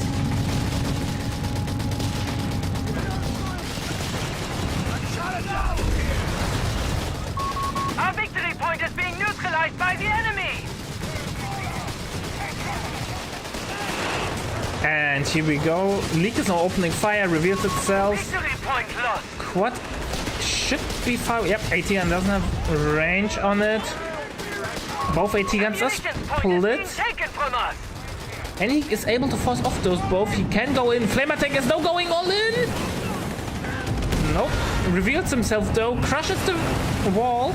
Could have easily soft retreated there without getting AT gun shot in, but... Territory is now in enemy hands. Alright, I'm back live with you. You catch up? Yeah, Stormless, man. I don't even need to pause. Maybe I don't need to do self-praise, but rather praise Stormless. Oh, believe me, I've had way worse tech blunders. So, I'm a seasoned professional at catching up. Oh, code to bug splits. Oh, yeah. Not the good old days, the rather awful days. Good, and I now can see a half track with a flame pioneer in it, so... Yes. Yeah.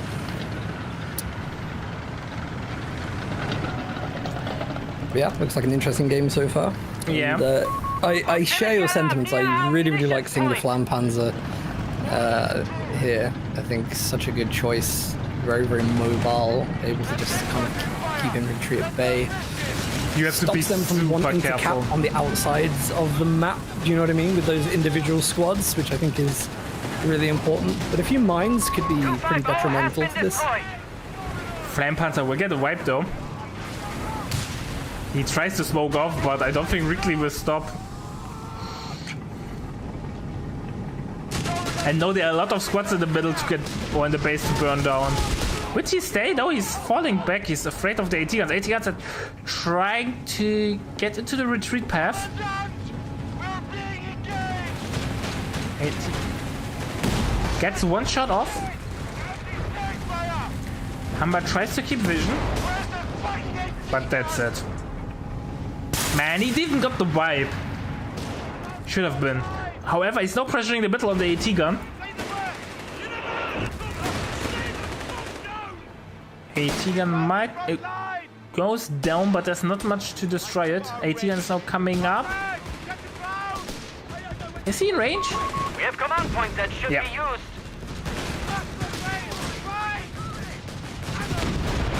One more shot on the AT gun. Will Tony deny it? Yeah. AT gun is not getting destroyed. I gotta say, watching through these games, like, I do get a sense that whilst Tonimontana's playing fantastically and has very good micro, he doesn't have the sort of ability to micro all over the map in the way that Reakly does, and sort of win little engagements here and there. It just leaves him, like most of these games, we just see him sort of pulled back into one space, which we're seeing again here. But we do see Crusader now coming onto the south side, which could be up against. We're losing grasp of a victory point! Yeah. Well, Tony had, I think, the biggest rise in skill in the last 1.5 years for compared to all other players. He was a top 50 player. And then, I don't know what he did. Maybe there's something in the water where he lives. He was suddenly going into finals, picking up games from Ray, nearly beating Ray once, and he improved so much over the 1.5 year. It's insane. I do think when you rank up to a level that you are playing against top players, like you end up playing differently yourself because you have to adapt. You have to be able to adapt to what the top level play is. So probably that exposure has been really, really helpful. Yeah. Always good to see players, develop and get better. There is no sort of staticness to Company of Heroes. You learn something from every game you play. Commandant, we have command points available to us. So, Tony has a lot of ammo in the bank. I would love to see RNC being picked with skill planes as an emergency option, because it feels like Reakly wants to play an all-in strategy, and that would help to cope against that. As you said, that he picked heavy armor battle group. Well, you can't have everything, I guess. At least it's heavy armor. Also a good battle group. He went for the Churchill though, not the Black Print, but the normal Churchill. Yeah.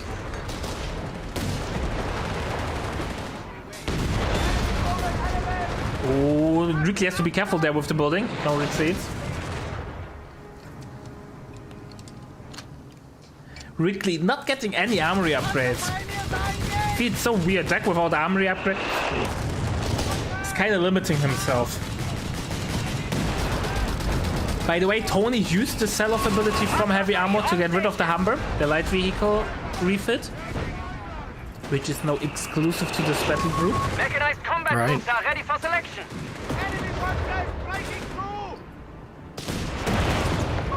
A victory point is being taken from us.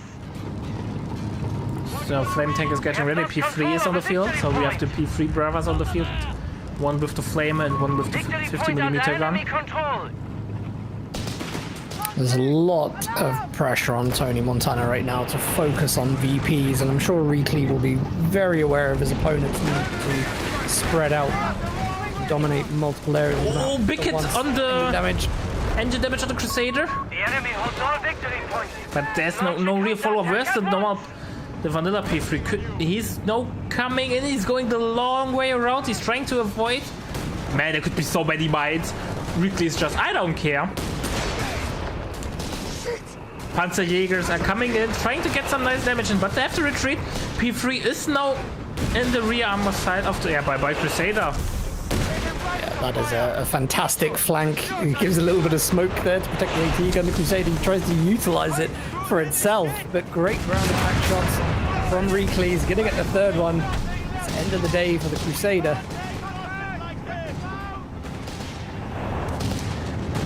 We have the Churchill on the field. Command points are available for you. Oh, Flamer P3 gets picked off. AT gun is not getting decrewed in time. You can't ask for more than that when you've just lost a Crusader and everything counts. And I think he's going to get the Panzer Grenadiers as well, potentially. Oh, man. Hans will have to tell some war stories.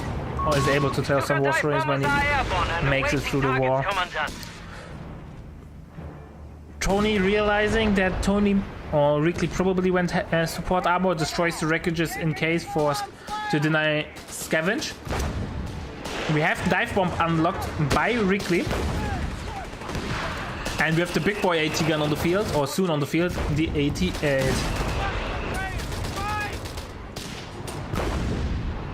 I think it's the best choice that deck has without going for Tiger against the Churchill. Otherwise, you have a hard time penetrating it. It's still a really good unit, and yes, it's taken a little bit of a range decrease with the Topaz Rhino patch, but yeah, still a very rare, especially on this map as well, because you can near enough cover 2 VPs. Yeah, with the range of it.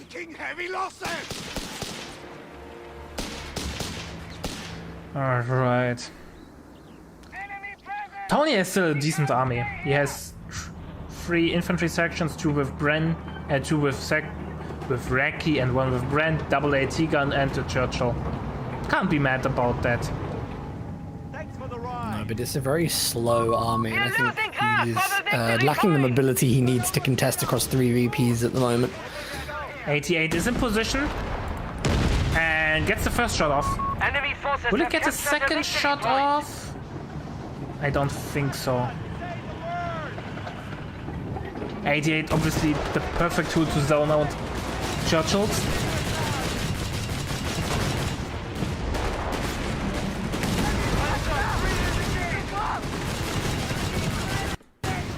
Oh, big artillery in the back line. Dive bomb is on the way. Dive bomb is really good. We'll get the AT gun probably. Nope. Took a model off, he might be able to finish it with the LMG yep, on the here retreat, we go. But 88 should be pushed up, yep. 88 not good at the straight AT guns, though it doesn't have access to attack move. Why is the AT gun always turning? What is he doing differently then? He's not reversing it into engagement, so he's driving it up forward, and then yeah, it has to do that massive long turning motion.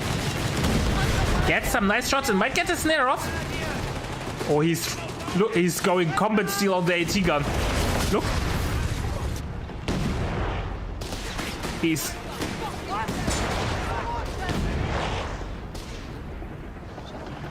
Is he trying to destroy it? Or I don't know. He has no intel. What's the plan here? Reakly?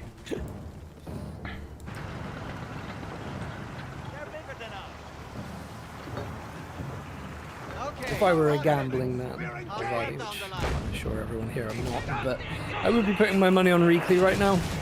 Yeah. Yeah, I don't see Tony winning this game.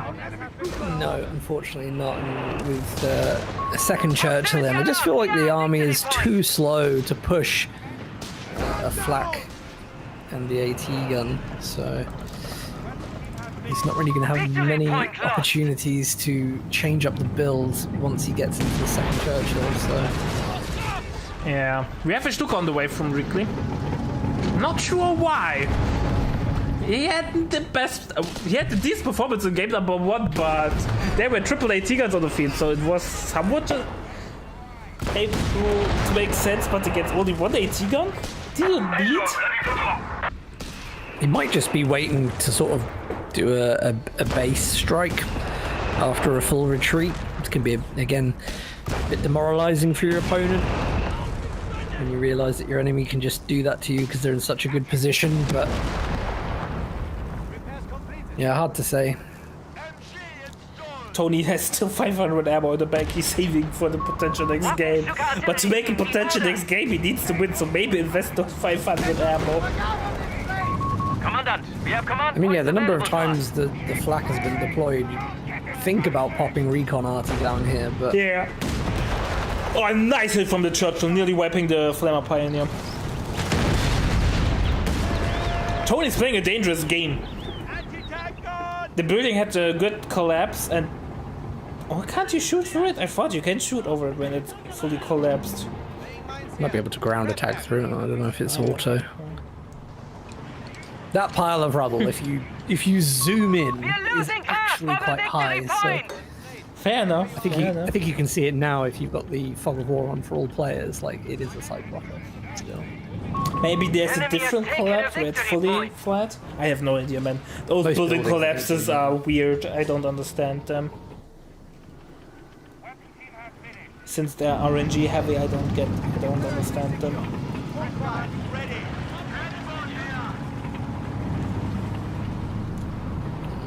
Stuka's so passive, waiting for the right moment. Got a good selection on those two Tommy squads that are sitting in cover. Yeah, I think he's still doing a lot of damage. I think that's where he's firing currently, but they've retreated, so he immediately cancels the barrage. There's one hit. Oh, he gets a retreat path hit. I think he could have used the full barrage. I'd be quite confused if that happened. Was that a Stuka or? Yeah. What single rocket? Oh, agent damage on the Churchill. Yeah, being pursued by Panzerjäger currently. 88 is no attack on grounding. And it's got to push in with this other Churchill to take a bit of the heat off of the engine. Rick and artillery on the VP will get the Pioneer, so it's something. Oh, I'm not sure if the Panzerjäger have to go home. AT gun will go down as well. Rick and artillery actually doing a lot of damage. Might get the Panzerjäger. Nope. Well, hopefully Reakly knows here that there is no sense whatsoever in making a push right now for that sort of thing, because he has the VP advantage. He's got plenty of time on his hands to deal with anything Tony throws at him. So second P3 is on the way. You know what? I would like to see Command P4 for the extra rate of for the extra armor on the P3s. Sure, yeah. I know Command P4 is not the best unit currently. It could use some love, but extra armor is extra armor. So, did you recruit AT gun will now get destroyed? Tony needs a second AT gun. Panzer 3 is awaiting orders. Reakly is as usual playing without armory upgrades. He never gets armory upgrades. Or super rarely. It's a very, very passive section of the game for the state of the game that we're in. The thing is, neither player, I think, seems willing to sort of cross the boundary line, yeah. Like, Tony can't really push into Reakly because of the 88, and Reakly can't push into Tony because of the Churchills. Tony could use his 600 manpower though. We have 5 command points available.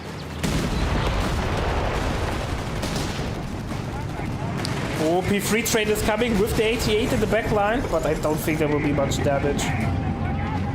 Smoke has been pulled, 88 is now sitting there, might... No shot.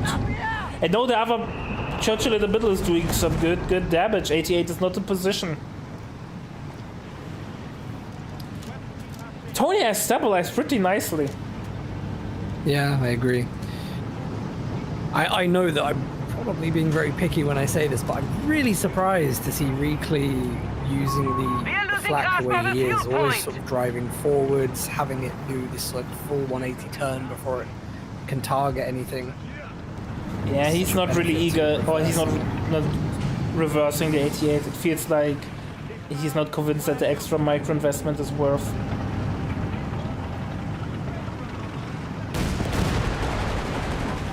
Which is fair, because the towed 88 or towed guns always have a little bit of a weird way how they reverse. Absolutely, yeah. But again, it's quite an open map. I don't think that there's a lot of the blockers that normally cause that sort of problem for the unit. Yeah. Stuka's doing nothing. It's just sitting there. It shot once. It could have been shooting already again, but it's just sitting there. I think Reakly read the room not correctly. As an AT gun removal tool, he has the Stuka dive bomb. Yeah, I also don't think Panzer IIIs are going to be the correct choice here. The Churchill with the smoke is going to be able to evade the flak to a certain extent. Reakly's pop capped. He's at 96 out of 100, so that he can't really change the army that he has. Tonimontana's still at 73, and he's building the third Churchill, so he could contest 3 VPs with a Churchill on each VP. It would make it quite difficult for Reakly to overcome that, so I guess sometimes it actually is a benefit, right, to have low pop cap in a game if you've got the time given to you to actually change your strategy and recover a little bit, but suddenly I'm feeling a lot more optimistic about Tony's chances here.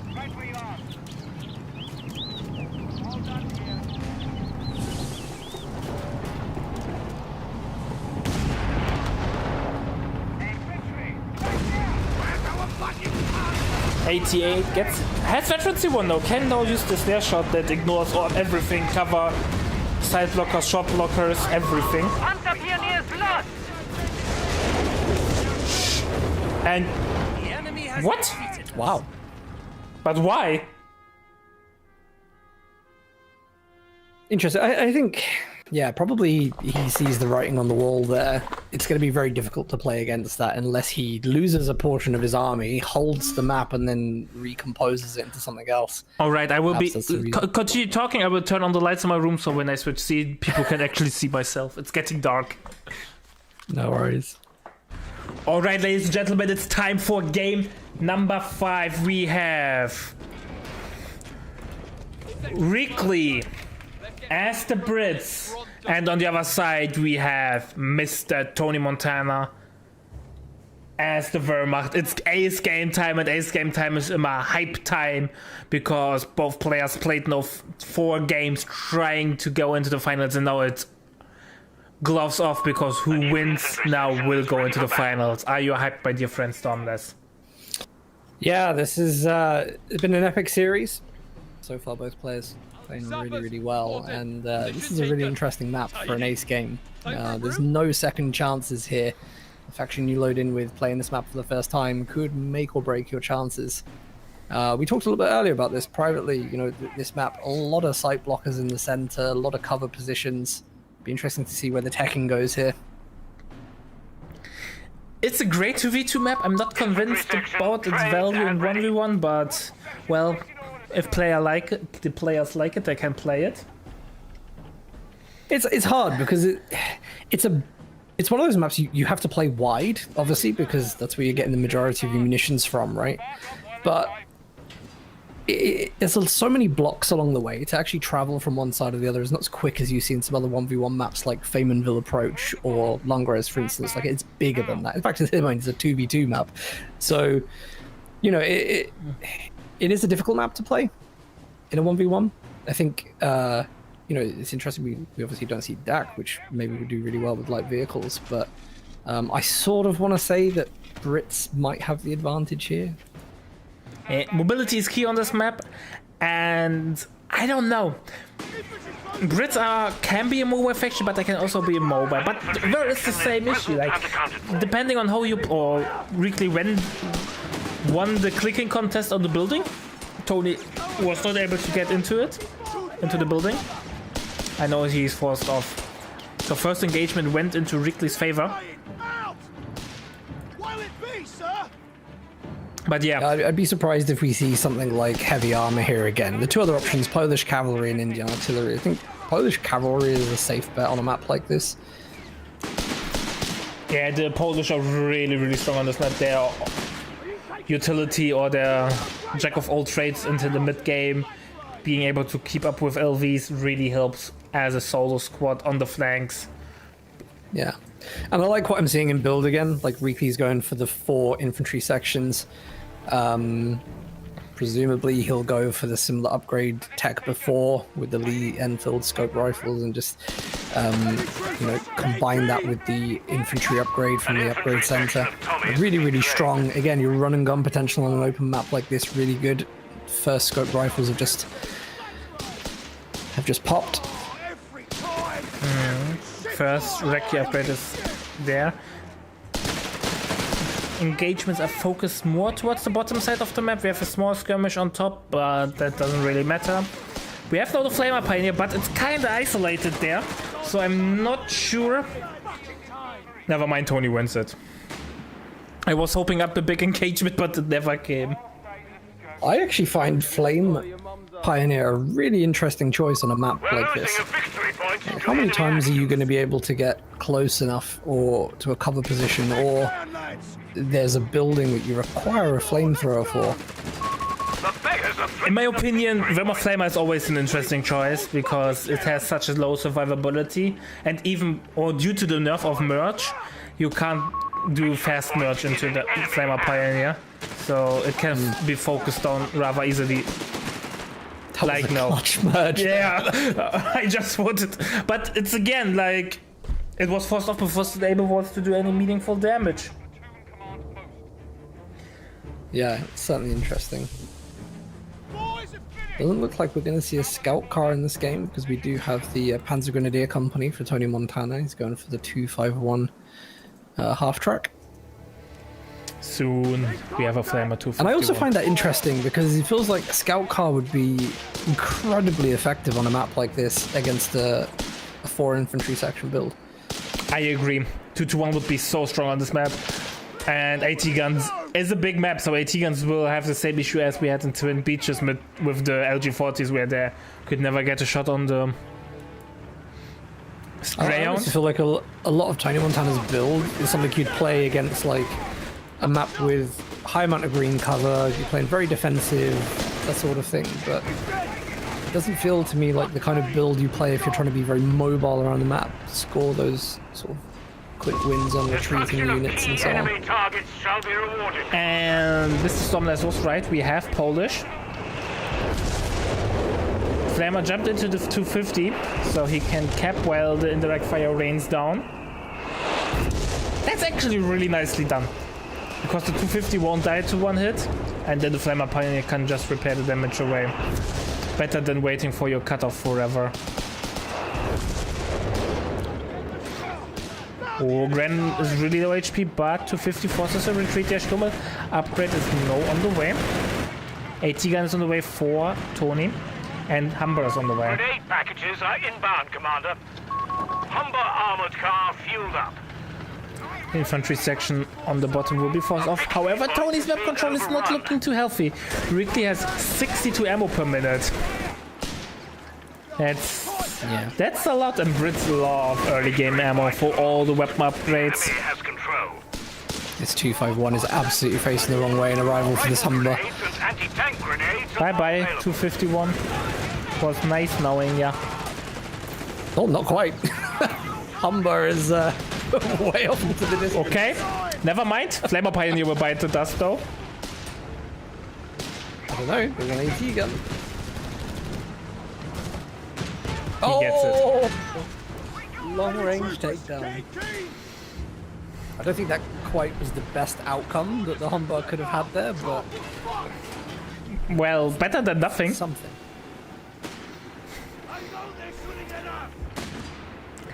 Tony's still trying to play on the bottom side of the map, really trying to play safe around this 1VP and the fuel point. Not even trying to harass the top side. I think it's sensible. He's really struggled in some of the other games when he's spread out and then he's just been picked off by Reakly. But if he can sort of make the engagements a bit more focused around one area, I think that's where his micro sorts tends to shine. And one screen, 1.5 screens. And Cutoff is getting bombarded. Oh, there's a dead Gren. That's a big loss for this 8 Tony's falling apart. Seeking blood and glory. Assign them at your pleasure. Yeah, question the choices here. The AT gun is too slow for this. Not going to be able to chase down the Humber. 221 I think would have been a safer choice for this. And better at keeping that Humber at bay. Polish are on the field.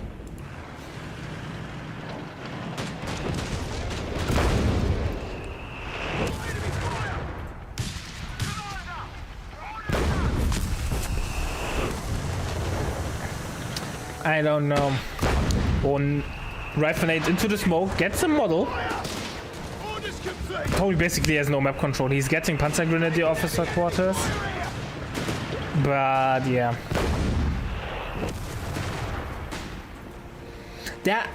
I don't think Tony will ever get any ambushes against the Humber with the AT gun. Tony, like, Reakly's way too mobile and aware of the surroundings in the game. And Tony's moving his AT gun.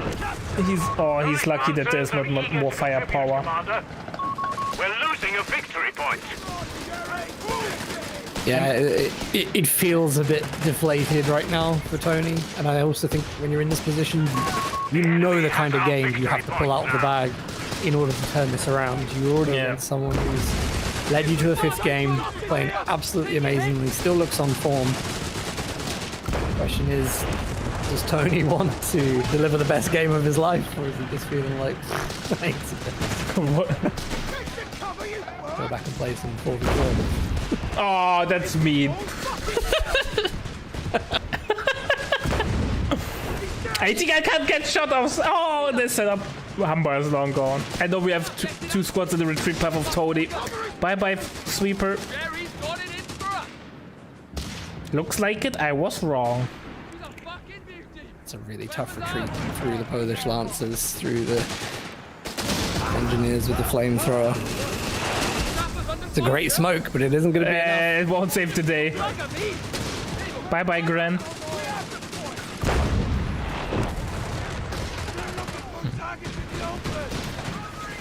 Humber's no circus driving the AT gun because the Grens are gone. No! AT gun goes down because of the white phosphorus effect. His own 250 killed the AT gun, basically.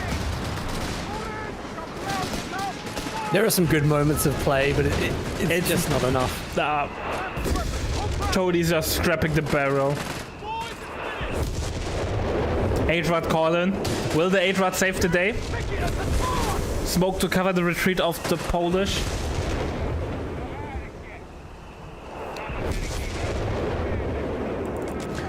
Tony has 3 infantry spots on the field. The 8-Rod needs to do some magic. It's just revealed itself going through the +8 munitions point. I think you can sense the frustration and the desperation on this, but Reakly's gonna know what's coming. Like, he's already getting way back to base. This 8-Red's now lost all its effectiveness. 8-Red, by the way, does have really, really good damage at range now after the patch, so... Oh, he eats the snare.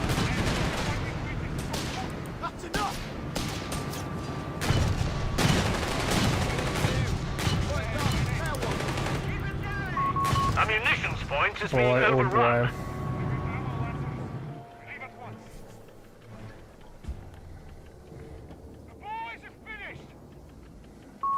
Leave no man to the enemy. Sections of orders AT gun on the field. at all costs. Panzer Grenadier on the way from Tony. Work done. Now what? Apparently your mic is a little bit too quiet. I will turn you up. Do you want me to do it, or you? I can do that, no worries. Sure, no worries. Alright. Should be better now. Cool. No worries. Polish are so good against the 8-Rad. We're losing a victory point to enemy action. Especially when they get prone to get the +5 extra range. Hold on here. Really struggling to think what Tonimontana could do here, but it just feels like either way he goes right now, he'll be overwhelmed by the army size that Reakly has. It's so tough to play like this in the early game.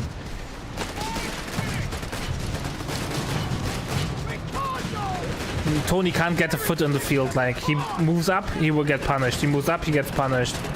He was able to regain his small corner, but that's it, and he's only regaining it because there's nothing else to fight for in him. There was a preemptive grenade rifle on that building there just as the Grenadier squad Yeah. And Jurad is now getting a beating. ATM might get a second shot. Snares out. Polish are chasing. Hamburg could commit as well. Nice attack on ground through the smoke. And bye-bye, 8-Rod. His last hope of a comeback just Yeah. New Adrad.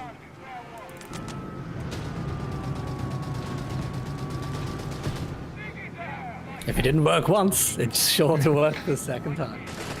Yeah. I thought it was 3 times the charm or something like that. Oh, Adrad is getting a beating from the Humber.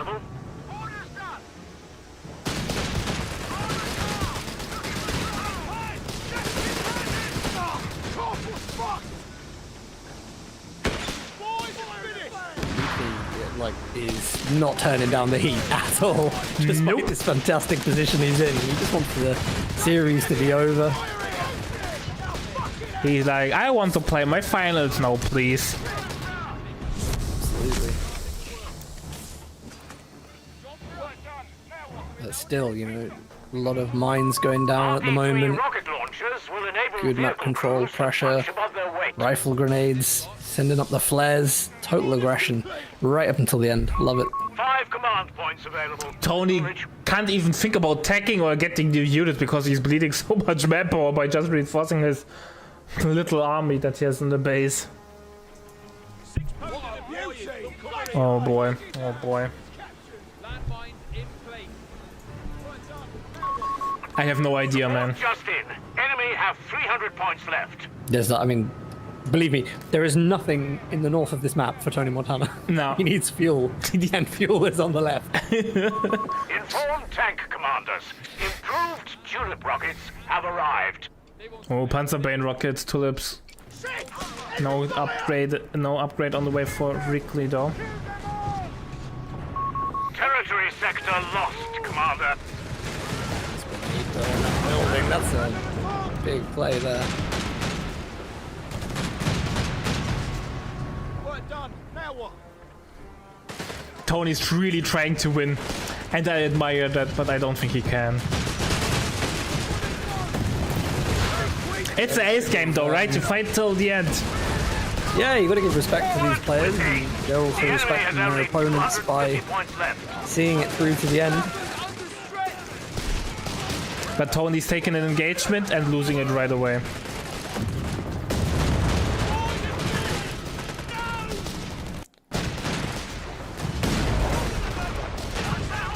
Adrad is forced off.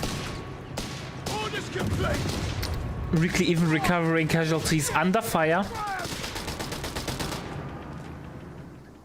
It's just probably why this map does get vetoed a lot is it's so punishing if you make a mistake.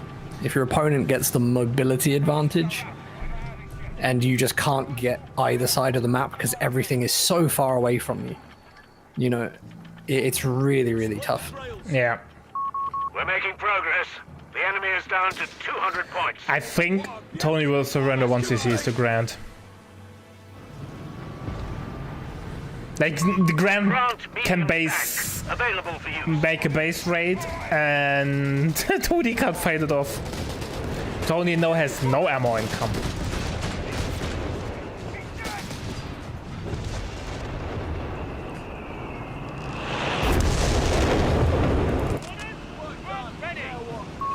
Strike craft installed, Commander. Decap strike was unlocked and was used right away. But Reakly, you have 3 charges. You can use it again 2 times. Unless you want to... maybe he does not know how it works. With Reakly, I'm never sure about that. Yeah, and Tony sees the Grand and calls it. Well, the ace game is not always an ace game to watch, but the series in general was actually very, very good. So well played to both players. Yeah. Reakly, of course, going into the finals. We want to thank our website patrons. This is by far the best way to support MetaPlays. Your contribution helps keep the project sustainable and allows us to produce more and better content.